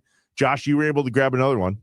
Yeah, a lot of people bringing this up, and it is a goodie, of Blake Perkins getting that toss out at home to end the game. And McNeil into center field, a base hit. Perkins throw to the plate on a hop. The tag! He is out! Ball game over! Blake Perkins loads up the rifle. Brian Anderson on the call there. Yeah, I mean, so that's a perfect that's what I'm talking about, right? In that situation, man, maybe baseball always takes the cake, because you know that something's going to happen. It's either going to be a hit that leads to it, or it's going to be the closer shuts it down, saves the game. It's it's all going to come down to this scenario, and I don't know if there's anything better than a play at the plate to end the game, whether it be safe, out, whatever it is. I hear you on the play at the plate. And much like one of the first texts we got with this segment, I raise you some amazing defense. This call from our guy Matt LePay and the Milwaukee Brewers. Remember, we had Matt LePay on Brewers calls for a hot minute. It was opening day. Josh Hader was on the mound. I believe we were playing the Cardinals. Lorenzo Cain was playing center field. The Brewers had a 1-run lead. There's 2 outs, top of the 9th. This is what happened.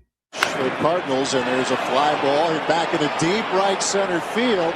Lorenzo Cain got it at the wall. Lorenzo Cain to end the game. Not today, says Lowe. Not today. Unbelievable. It didn't take long, did it? Man, baseball has my vote. No worries at all. Matt LePay, Bill Schroeder, back then, Fox Sports. Yeah, I think so. Isn't that Wisconsin? But I got to say, in that moment, I wasn't on the edge of my seat until he caught it, right? That I went from sunk into the couch to now on my feet once he caught the ball. So the butterflies in the moment as it's happening on a defensive play, I don't feel like I'm feeling it as much as when it's the bottom of the 9th and your team is up trying to see if they're going to win the game. Yeah, there's something to the idea of, it could be coming, so you're a little more dialed in. Right. It has so much to do, though, with the moment in the season, and that one was opening day. And so for me, to have the opening day game at then Miller Park end that way with a rob of a home run to save a game, absolutely epic. And then you look at the call, and it's, Matt LePay, because, of course, it's Matt LePay. Yeah. It's always Matt LePay. Yeah, what a great call, too. And somebody here goes on to say on the Nicolay Law Fan Talking text line, our legendary announcers and their signature calls are what make this, whether it was Uke or Brian Anderson or Jeff Levering or Matt LePay or Wayne and Larry on the Packers Radio Network. Boy, you want to talk about taking some things for granted. But my whole point is that these are the successful calls, right? It's the moment. Not every moment with a buzzer beater does the ball go in. Not every time in the bottom of the ninth with your team at the plate, whether it be BA or someone else on the call, do they get that hit? Do they hit the walk-off home run? But you still put that situation out there, you're dialed in, you're on the edge of your seat going, is this going to be one of those moments? And even if it's not, then you go, damn, thought maybe it was. I feel like every time we play something, though, from each individual sport, it's harder to dial in to what the favorite moment is. Here's one more for you. Josh, we want the ball, and we're going to score. Hasselbeck maybe changing the play of the line. Looks left and right. Takes the snap. Short drop. Quick throw. Left side. Intercepted. Down the right side. Going down the right side. Into the end zone. It is Al Harris. Touchdown. Dagger. Al Harris. 56 yards to a game-winning touchdown. Green Bay Packers. Wayne Larry McCarron, the Green Bay Packers Radio Network. You know what? I don't know. How about all of them? It's the beauty of sports. It is so hard to narrow it down. I'm a bigger baseball fan than anything else, so I think the Brewers calls that we played and the home runs and the walk-off hits and the home run robs and all those things, that takes the cake for me.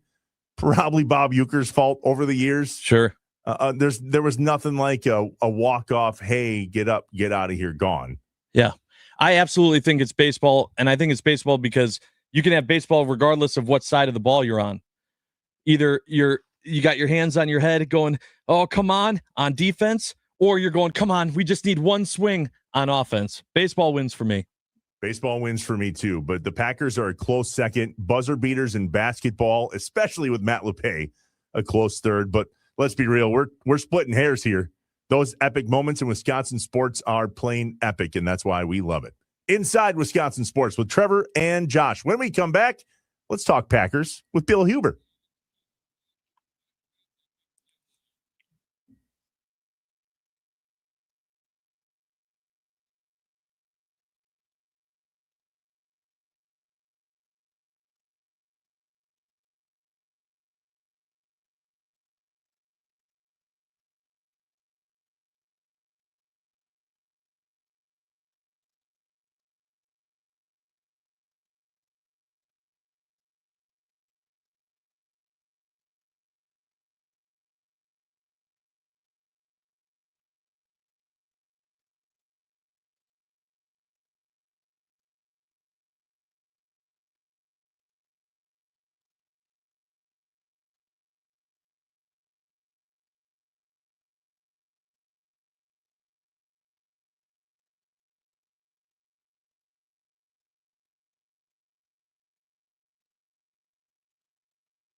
I am an eternal optimist. So please, God, don't tell me that you're an eternal pessimist. I like to say I'm a realist. Oh, it's great. We're going to get along great. This is going to be great. This is Inside Wisconsin Sports with Trevor and Josh.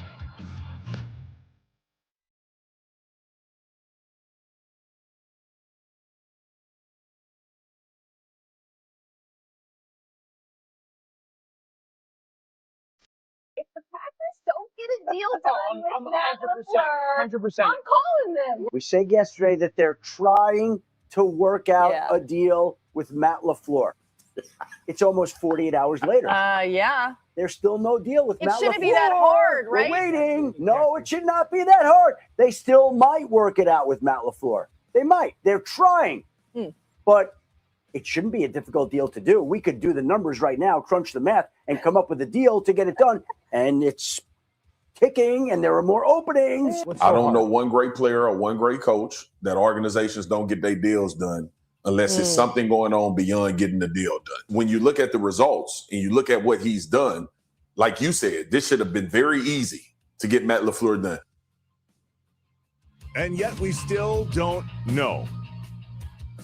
And so we wait. And we talk about it, but yet we got nothing. So, hey, let's keep doing that. Inside Wisconsin Sports, Trevor Thomas, Josh Albrecht. Hi.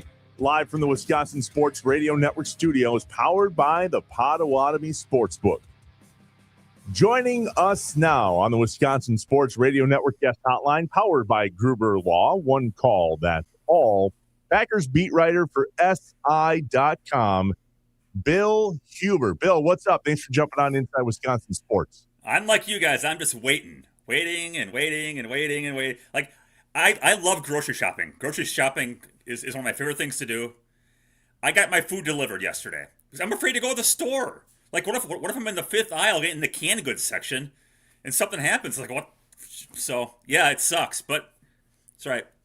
First world problems, right? Yeah, something like that. So, okay, I have so much to ask you, specifically in regard to how you feel about Matt LaFleur. You put out a piece over the weekend, if memory serves me right, entitled Unable to Finish Off Bears, Matt LaFleur should be finished with the Packers. Go find it online if you haven't read it. I printed it off this morning, perused it again. My first question, Bill, on this is it abnormal for a Packers beat writer to have this type of opinion in regard to a coaching change like this with the team? Because I remember a time when there were opinion columns, right? And then there was the beat. And now in our world, all of that crosses over. But how did you come to this conclusion on this opinion about Matt and then put the article together? I'm like everybody else. Look, Matt LaFleur is a really good coach, and I referenced it, I think, pretty early in that story. He is 16th in NFL history in winning percentage. 16th. So he's done a lot of things right. But I've come from this, I started doing this job in 2008, and I've always taken the angle of, this is title town. The goal should be winning Super Bowls. It shouldn't be. I remember when the Vikings won the NFC North when McCarthy was coach. Before training camp that year, McCarthy says, well, we don't hang NFC North banners here. I thought it was a great answer. It's like, who cares? The idea is to win the Super Bowl. And I think I'm like a lot of people who don't think that it's going to happen. Maybe I'm wrong. Look, I get there's a million extenuating circumstances with the injuries and all that. But coming down the stretch where they're playing pretty well, they have a big lead at Denver. Parsons get hurt, so again, I get that. They blow a lead against Denver. They blow a lead against Chicago. They get destroyed by Baltimore, and then they blow a lead against Chicago again. And I just don't think – I think there needs to be a shakeup. I think there needs to be – the team is just missing something. And I think after 7 years, maybe it's time to go somewhere else. Bill, you also had an article before the meltdown in Chicago about just how Ed Policy was going to have a big decision to make. And this was before, the fan base got more of their pitchforks out based on that Chicago loss at Soldier Field. But I want to know, how does this paint Ed Policy? Even if they do end up bringing LaFleur back, the fact that, or if they don't, regardless of it, the fact that they're having the negotiation, that they're going about it that way instead of being firm in, no, I said ahead before the season that, both Goody and LaFleur weren't necessarily safe and that this is title town, to then come in, well, we're trying to work out a deal. Does that do anything to his image right off the bat in his position with the Packers? No, I don't think so. The only thing that matters at the end of this is the right decision is made, and whatever it is, right? I mean, if you bring back LaFleur and they, go to Super Bowl in a couple years, it's the bottom line. So I think we're just all impatient. I know I am, but in the grand scheme of things, it's okay. It's okay that it's not Sully. I mean, John Harbaugh's off the board, but everybody else is out there yet. It's not like the cupboard has been emptied out, and if you're gonna, 3 days from now, you say, I'm gonna get rid of LaFleur, like everybody's gone, right? I don't think that's the case. Everybody's still out there. So no, I don't think it's a big deal in policy. I think I listened to Schefter and all that stuff, in the lead-in, and you just kind of wonder what is. I don't want to say the holdup, but I mean, years and money are one, obviously. But do they want to put some strings on and say, hey, we want you back, Matt, but you got to get rid of X, Y, and Z? And he's a loyal guy. Maybe he's again. That's totally conjecture on my part. I have no idea if that's true or not, but I would think it's more than just saying dollars and cents, sign or don't sign. I think there's probably some big picture stuff going on here too. Packers beat writer for SI.com, Bill Huber, joining us on Inside Wisconsin Sports with Trevor and Josh. Josh and I, earlier, Bill, were talking about culture and why we may believe that there's a culture issue in Green Bay. I want your take, but before we do this, let me read you this from our Nicolay Law Fan Talk and Text line. That number, 414-677-1250. We were talking about when did it start, and was it with Aaron Rodgers or Mike McCarthy, or why hasn't it changed if there's a hangover from that era? We didn't get to this then. I read it in the break, and I want to share it with you. This is from Pokes in Mucktown. It says, I don't have the answers, but we're just processing here on what you guys are talking about. The culture for the Green Bay Packers was set with Mike Holmgren. Then Favre comes in, and he has that dog mentality. And then towards the end, that culture was fractured. Rodgers came in with a chip on his shoulder and reset the culture and demanded everyone around him be excellent. And then to this person, they say they agree that Rodgers fractured the culture with McCarthy, and that carried through to Matt LaFleur. And now the young team that we have, there isn't necessarily a player to reset that culture. You could argue that it should have been Love, but he doesn't seem to have that personality, and that could be an issue. But it needed to start with Matt LaFleur, and he has failed in that aspect. All in all, this person believes this is a Matt LaFleur problem. Is that ultimately what we're talking about here, Bill? Is this current leader of the Green Bay Packers, the head coach, Matt LaFleur, does not have the ability to set the culture tone that the Packers need to be successful? Yeah, it's an interesting one. Without being in a locker room, it's hard to get in. I mean, I certainly see the point there. Let me answer it this way. Like when we were talking to Micah Parsons on Monday, he was asked about culture and what needs to change. And Parsons goes, the players need to change. And it was a strong defense for Matt LaFleur without, Parsons can say it. Parsons doesn't have to defend anybody around here. He can do whatever the hell he wants. But I thought it was a really interesting answer. Like, he totally blamed the players for all this. He says, if you think you're working hard, you need to work harder. If you have to play 80 plays a game, you have to play 80 plays a game. Basically, he just said it's up to the players to do it. So, on a culture perspective, can Matt LaFleur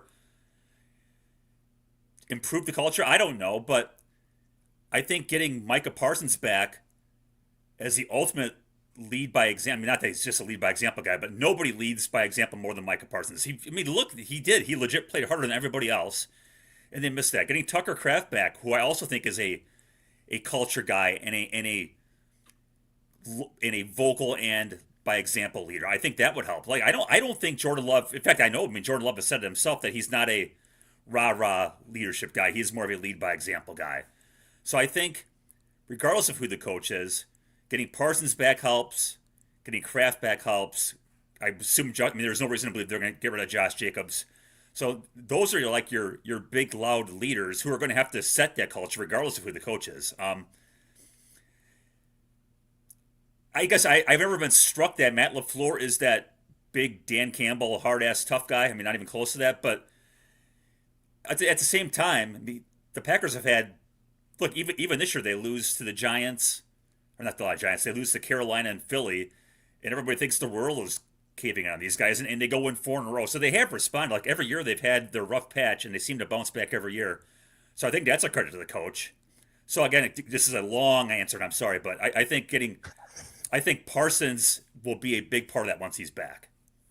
Yeah, I agree with you. I think, and I love that the texter and the text you read, Trevor, I feel like they were kind of figuring it out as they were typing it. But I think that the proof is that it's not the coach, it's a specific player, right? We saw it with Favre setting the culture, then Rodgers setting the culture. And maybe the problem was, the confusion was that we just assumed that Love, he's the quarterback. Most teams, the quarterback is the face of the franchise, would be that next person to set the culture. And maybe it wasn't. And maybe that's why Goody felt more than just having a big player. Maybe Goody thought, hey, the culture does need to change here. And Micah is the guy to change that culture. That absolutely could have been it. If that is the case, and it really just comes down to the coach being a coach, and the coach isn't the culture setter, Bill, can you tell me why giving LaFleur a one more year just to prove it, a prove it year, prove that this isn't you, prove that you just needed a culture setter like Micah Parsons, why that idea is so crazy? I don't understand. Like, I understand the leverage aspect, but it doesn't go against the cap. And if he does prove it, then yeah, you're going to make him the highest paid coach or whatever it is, but he just proved it. And so you won't care. You'll be happy to throw the money at him. I just don't understand why the idea of letting the contract play out and having him have a lame duck year is just not even on the table. It's not even an option. Yeah, I guess if from a player perspective, and if the team gets off to a rough start, is there going to be a player or 3 in that locker room and say, hell, I don't got to listen to you. You're going to get fired. You're not going to be here. I'm going to be here next year. I'm under contract next year. You're not, buddy. Sure. So maybe that's part of it. And I think if you're LaFleur, look, the guy's won a crap load of games. If you're not going to commit to me, just let me go. And I'll go get hired next week. I'll go get a 5-year, whatever, $75 million contract, whatever it is. Just let me go. Because I can do better than a 1-year deal. Or the 1 year that's left on my deal. So I guess that'd probably be how I'd view that. Boy, if that comes out and that's what happened, get your popcorn ready. That's going to be one hell of a conversation to have. Hey, speaking of conversations, I couldn't help but notice in the beginning of your article here, tongue-in-cheek, that's the stuff for hyperbolic hosts and unhappy callers on sports talk radio. Writing that a coach should be fired is something that shouldn't be taken lightly. I was like, hey. No, not you guys. But you guys know. You guys have heard. Just go on X and you see Joe radio host, and it's like, this is out there only to go rile people up, right? I love it. You know those hosts. I don't know what you're talking about. Yeah, so, no clue. Hey, here's a question that I've always wanted to ask you. Bill Huber, SI.com, Packers Beat, joining us on the Wisconsin Sports Radio Network guest hotline, powered by Gruber Law. One call, that's all. I've been following the media side of the Green Bay Packers for a long time. Why do you always get to ask the first question in the press conferences? Because nobody else does. I don't know. It's like everyone's. I don't know. I was never appointed first question guy. It just kind of happens. It's like you get 2 seconds of silence there and thinking, "Holy crap! Someone's got to say something." So But it's always you, and so there's an understanding in the room that, hey, shut your face. Bill Huber's got the first one to kind of kick this thing off. Yeah, I don't know. It was never meant to be that way, and it's God, there's an old White House reporter, Helen Thomas, I want to think, and this is like old school. Like, she was like the historic first question asker to presidents. But she was respected and really had an important job. I I am none of either of those two things. I don't know. It's just kind of funny how it's worked out. As Ted Thompson would have said, that's just the way it worked out. Bill, I wanted to ask you, so Jeff Hafley started his interview tour yesterday. Do you think that he's gone, and what does that do to the dynamic of this team? Yeah, I would think he's gone. Look, I understand that the end of the season didn't go well. He's a really good coach, but he's not a miracle worker. Like, if you're an opposing offensive coordinator, who worried you on the rest of that team? Rashawn Gary wasn't doing anything. They had no pass rush. Yeah, you've got a combination of no pass rush, suspect cornerbacks, and you don't have a defensive tackle who can create havoc against the run. Otherwise, they were great. So, yeah, I'm going to assume Hafley's gone because the 2 years that he was here, the results are pretty darn good. And he's going to win the job interview. He is so prepared. He's so thorough. And look, I get that it's just talking to the media, but right, when he talks, it's just talking to the media. If that's how he talks to us and he's so good in front of us, how is he going to be in front of a locker room?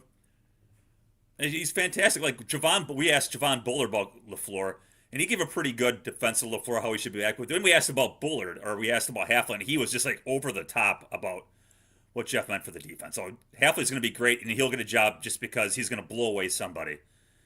It is interesting, though. Do you go from within to keep things going, or do you take a big swing at someone, a fired head coach or whatever, who's got a defensive background? So it'll be interesting to see which direction they go here. One more, Bill, before we let you go, my friend. You've been around the team for almost 20 years through different head coaches and through different general managers. What is it, and or how can a fan watch these press conferences and take some things away? You just said that really good. We don't know how they talk in the locker room to the team, although we get to see the post-game speeches when they win. But I can't help but notice over the last 7 years of Matt LaFleur, and so too is true with Mike McCarthy, that his tone has changed. Josh and I played a piece earlier in the year of Matt LaFleur's first press conference and how he talked the talk. Since then, that talk has changed. Why does that happen? I remember McCarthy used to say his job was to be boring by design. Right? You just answer questions, but don't say anything. Don't give away too much. And, LaFleur talks to us. He talks the game on Sunday, the day after the game Monday, Wednesday, Thursday, Friday. So he talks 5 days a week. Probably gets old to him. And God bless him, he does it for 5 days a week. A lot of coaches don't do it. Yeah, it's hard to take much away from it. A lot of it, that's a lot. One reason is why we ask a lot about injuries, because that's at least concrete information. But the best Matt LaFleur you ever get is the day after they lose, because he's always, like, on a Monday after they lose, he's always fantastic. He'll go into great depth about things. The rest of the week, it's kind of rough. Again, it's not a bad mouthing of LaFleur. He's just doing his job, and that's not to say a whole lot. But I think Matt's pretty good at it, actually. I thought McCarthy was pretty good at it. There's some coaches, it's like, holy crap, this is just a waste of time. But I think, Monday Matt LaFleur is usually pretty good. Amen to that. Bill Huber, we appreciate all the information that you get out of those press conferences and share with us. Make sure to follow his work at si.com. Bill Huber, Packers beat reporter. Hurry up. Go grocery shopping. I think we got some time. Don't jinx it. Don't jinx it. All right, take care, Be guys. good, man. Good to see you. Thanks, We'll Bill. see you. Bill Huber on the Wisconsin Sports Radio Network guest hotline, powered by Gruber Law. One call, that's all. Josh, before we get to break, I have a fun update for our show tomorrow. Okay. 8 a.m. The head coach of the Division III football champions, UW River Falls, Matt Walker, will join us here on Inside Wisconsin Sports to talk about what that ride has been like for him and what it was like to raise that championship trophy after winning the Stag Bowl. Matt Walker, tomorrow morning, 8 a.m., the head coach of UW River Falls football, and the latest Division III national championship trophy brought back here to Wisconsin. That'll be good. Our thanks to Trent, by the way, their sports information director who helped set that up. I asked to talk to him the morning after the championship. Yeah. A little busy. Yeah, he might have had some things going on. Quite pull it together. We talked to Bill about it there, and we're going to talk about it next. So based on culture and where all the things are for the Green Bay Packers, we need to find the dog. Who's got it on the team, and how do they help spread that love to other players? That's next. This is Inside Wisconsin Sports with Trevor and Josh, live from the Wisconsin Sports Radio Network studios, powered by the Potawatomi Sportsbook.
Bill Huber about it from SI.com.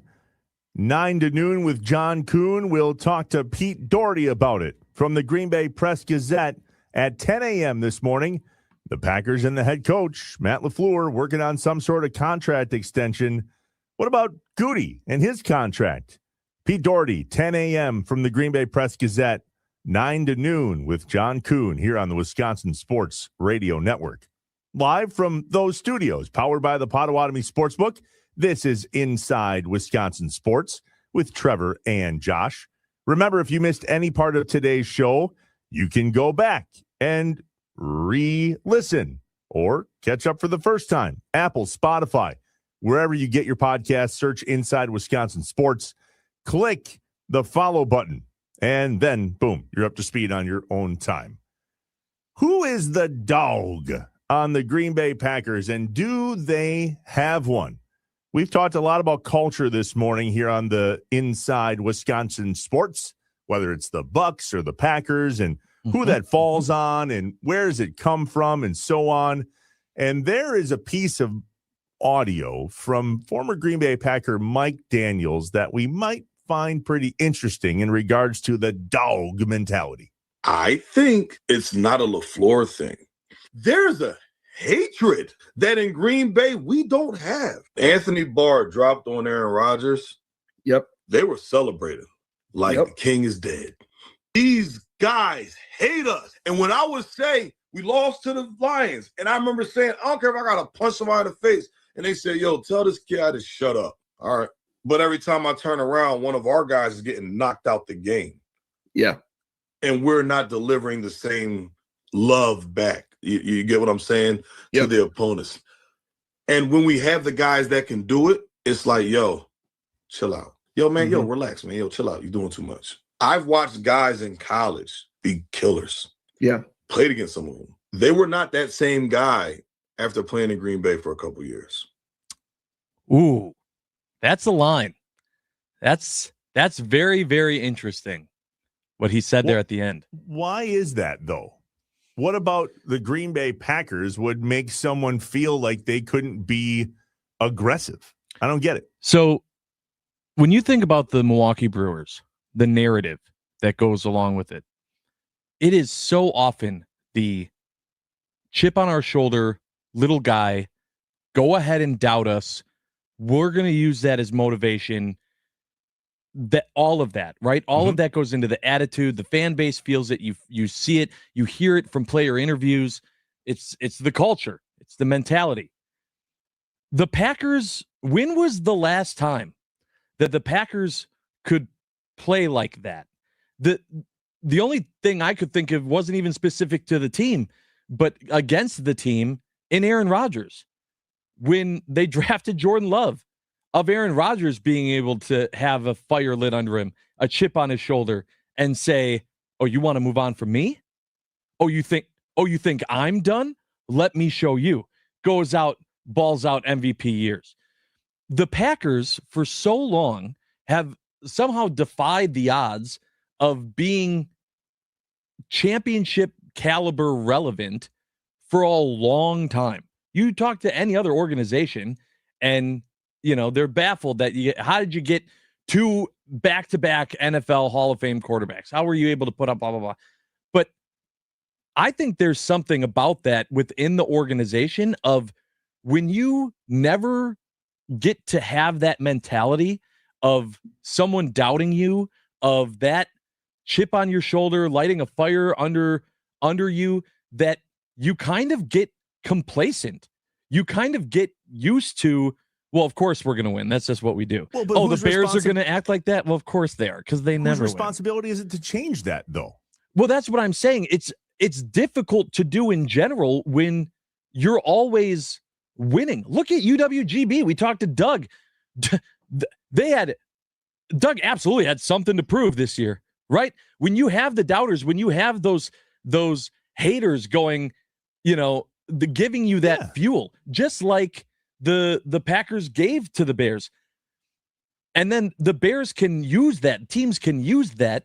Whose responsibility is it, Josh? Whose responsibility is it to ingrain that into the organization, into the players, that they should have a chip on their shoulder. And to Mike Daniels' point, be allowed and able to do what they need to do to be the dog. Okay, and I understand that, but what I'm saying is that I don't know that can naturally, or that can be forced. I don't know that any coach can, if you really want to buy into it, I don't know that you can convince a player that exists if you're a team that has been winning consistently, putting yourself in a position, are favored week in and week out, to have that chip on your shoulder, to have that mentality of doubters. I think that for the first time in a long time, that this culture change, the Bears doing that, Ben Johnson saying that, he is giving the Packers for the first time in maybe 5, 6, 7 years an opportunity for them to have that fire, to have that chip on their shoulder, for the Packers to say, oh, you think you guys are relevant now? No, this is still ours. This is the first time that I can remember in a long time that truly being the case. Even when the Lions took the division, the Packers still looked like, yeah, but you guys are just also good now. We're still good. I think that this is the first year that kind of changed. The Nicolay Law Fan Talking text line, 414-677-1250. The 920 says, why can't the coach be the dog? The players will follow. Matt LaFleur just doesn't have that. The 414, didn't they have that after Rodgers moved on? Love became QB, and we went young. There's the chip. But we lost that chip seemingly right away. The common denominator is Matt LaFleur. That's my point, I think. I don't understand why the coach isn't the one that sets the tone on that. Whether it's chip on your shoulder or constantly winning or constantly... Matt LaFleur should have a bigger chip on his shoulder. He should be telling this team, we haven't accomplished jack you-know-what in a really long time here at the Green Bay Packers. And so, boys, it's time to turn on the tude. Let's go. Find the dog in you. And he's the one that drives that. Who drove it at the Lions, to your point? Dan Campbell. Right. Dan Campbell. Right. Who drove it at the Bears right now? Ben Johnson. Hello. But my point is that it's always been the players in Green Bay. It's always been the players that are driving that. It's always been, I don't think Mike McCarthy drove that with a chip on his shoulder of being. I don't know, man.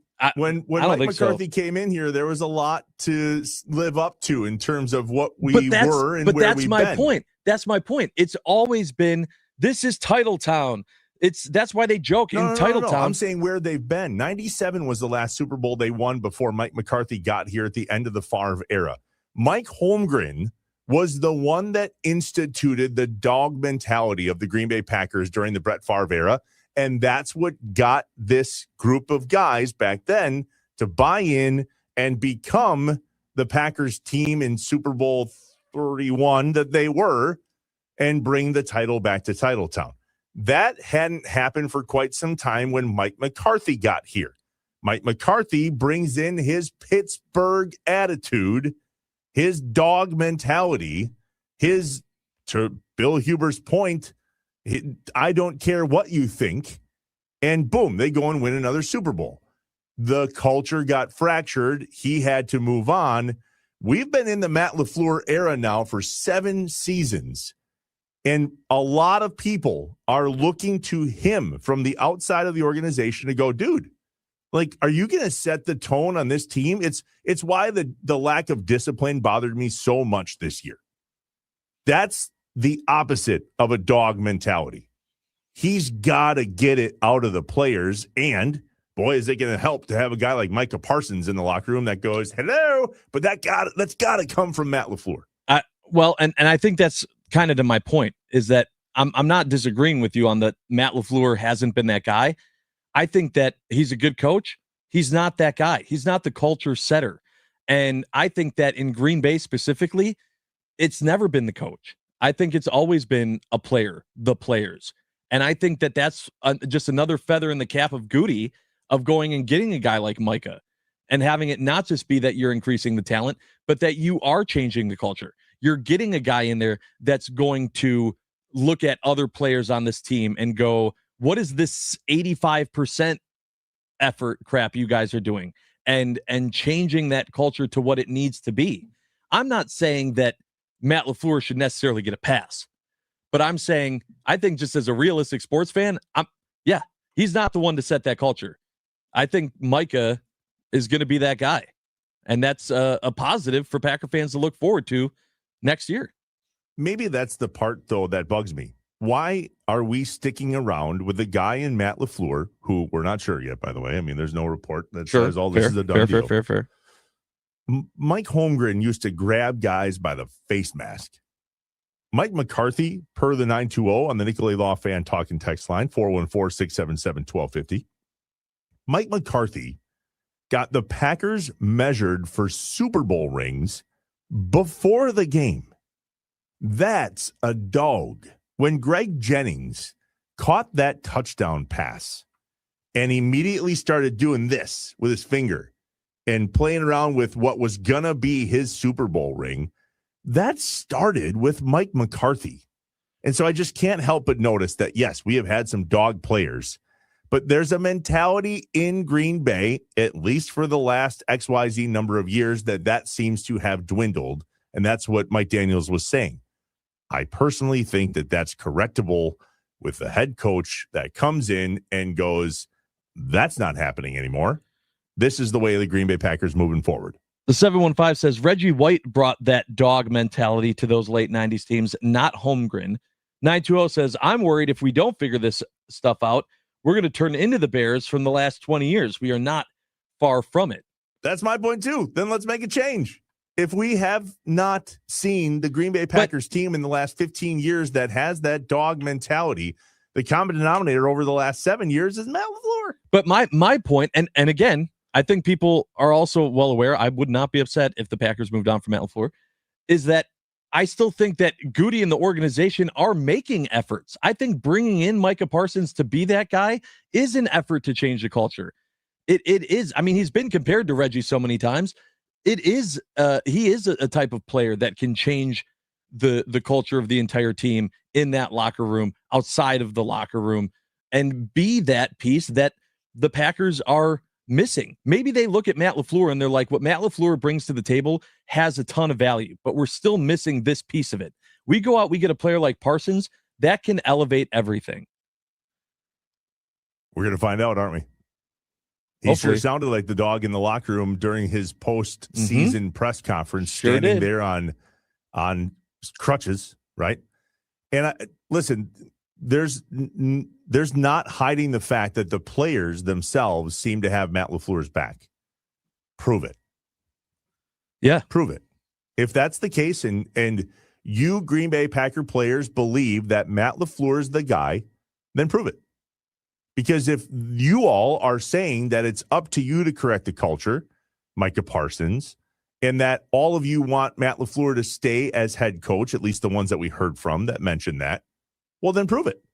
Because the effort on the field this year did not match that dog mentality.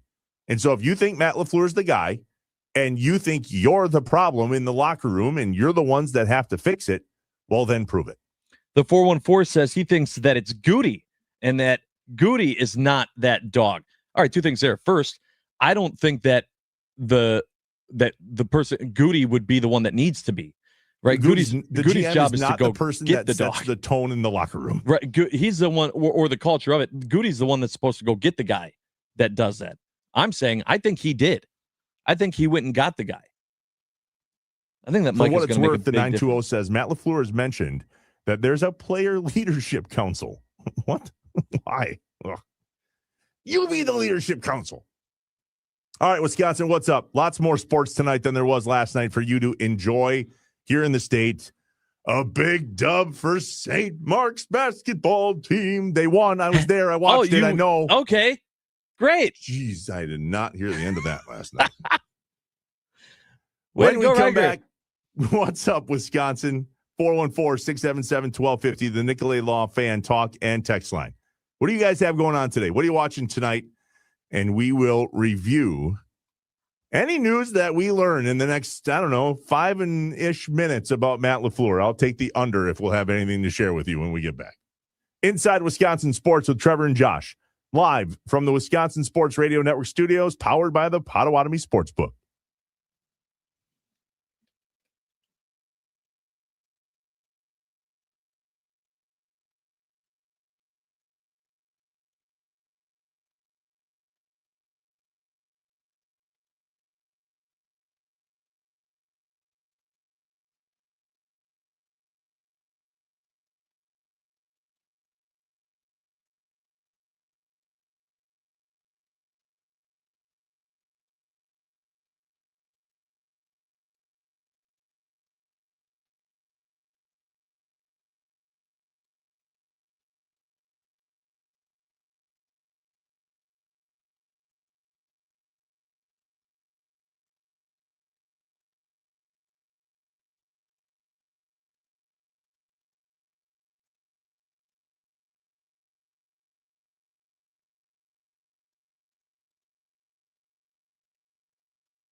Trevor and Josh want to know. What's up? What's up, Wisconsin? What's up? What's your plan for the day? What's up? What are you doing tonight? What's up? Let us know what's up on Inside Wisconsin Sports with Trevor and Josh. The Nicolay Law Fan Talking text line, 414-677-1250. What's up, Wisconsin? What do you have going on tonight? What are you doing in terms of staying up to date on sports here in the state? What are you most looking forward to? Let us know. Josh, what do you got going on, man? I'm going to try to, after that Badger big win against Minnesota, I've got the itch for college basketball.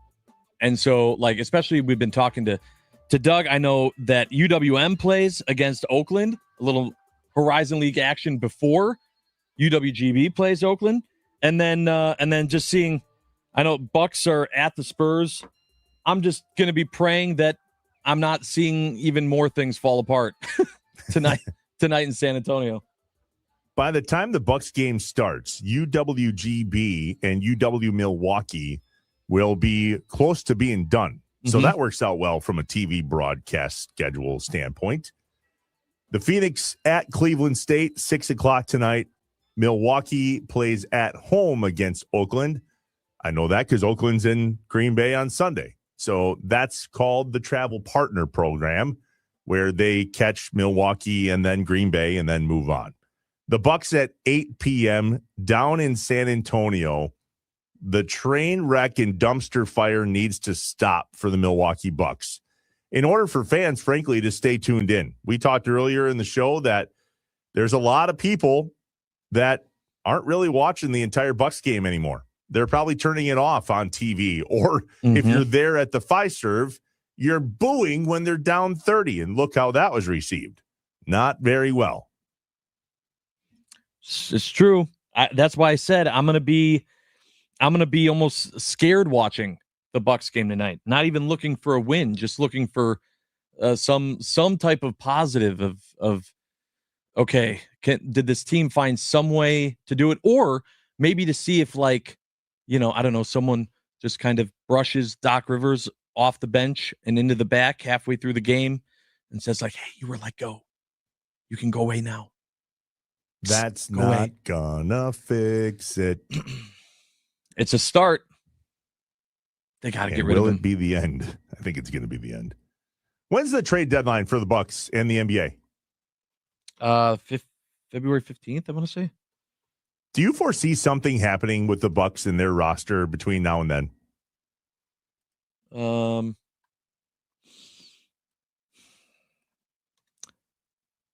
Yes, but I don't think it's going to be significant enough, because I feel like they've already kind of put some packages out there from, rumor mills, things that we've seen, like I mentioned early in the show with Kuzma and Bobby, and trying to get someone, but I haven't seen anything that's going to really move the needle, and it's because those are the guys you're putting together.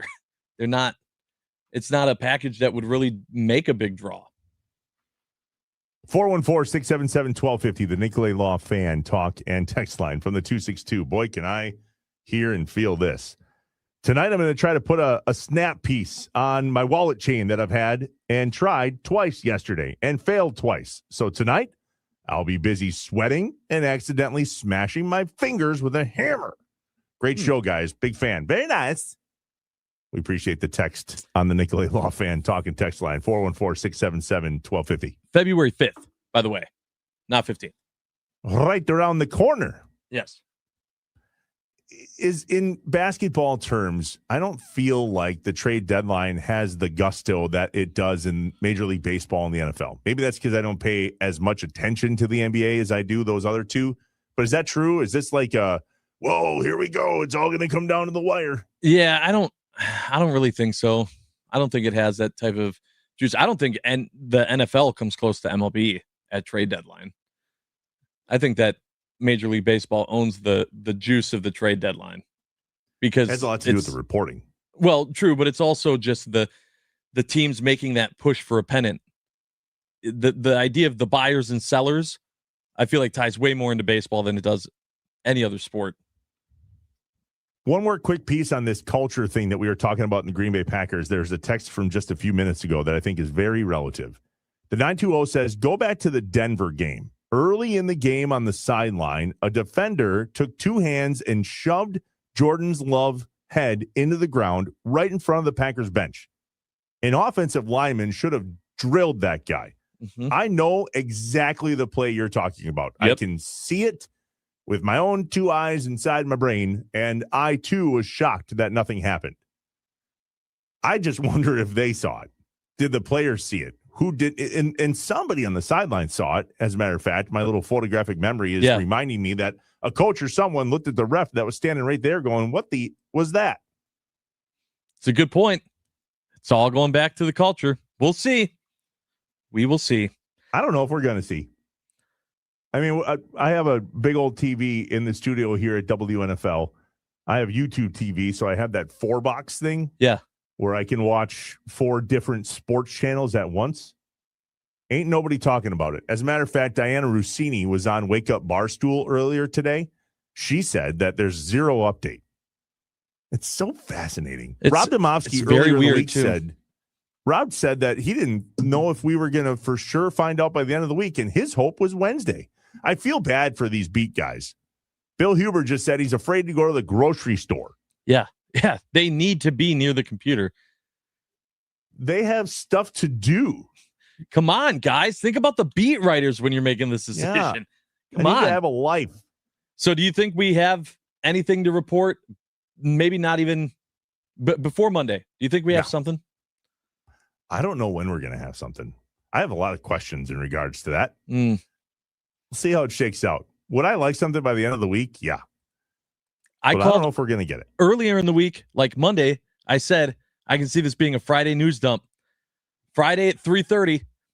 We're going to find out in a hurry. Our thanks to Bill Huber for joining us today. Tomorrow, Matt Walker from UW River Falls and what it's like to win a D3 national championship. Plus, one more time, our guy, Andy Herman, in the Pack a Day podcast. We'll nail him down for some more hits. Yeah. Yeah. Once we learn about LaFleur. He'll be back. Yeah, we'll call him right away.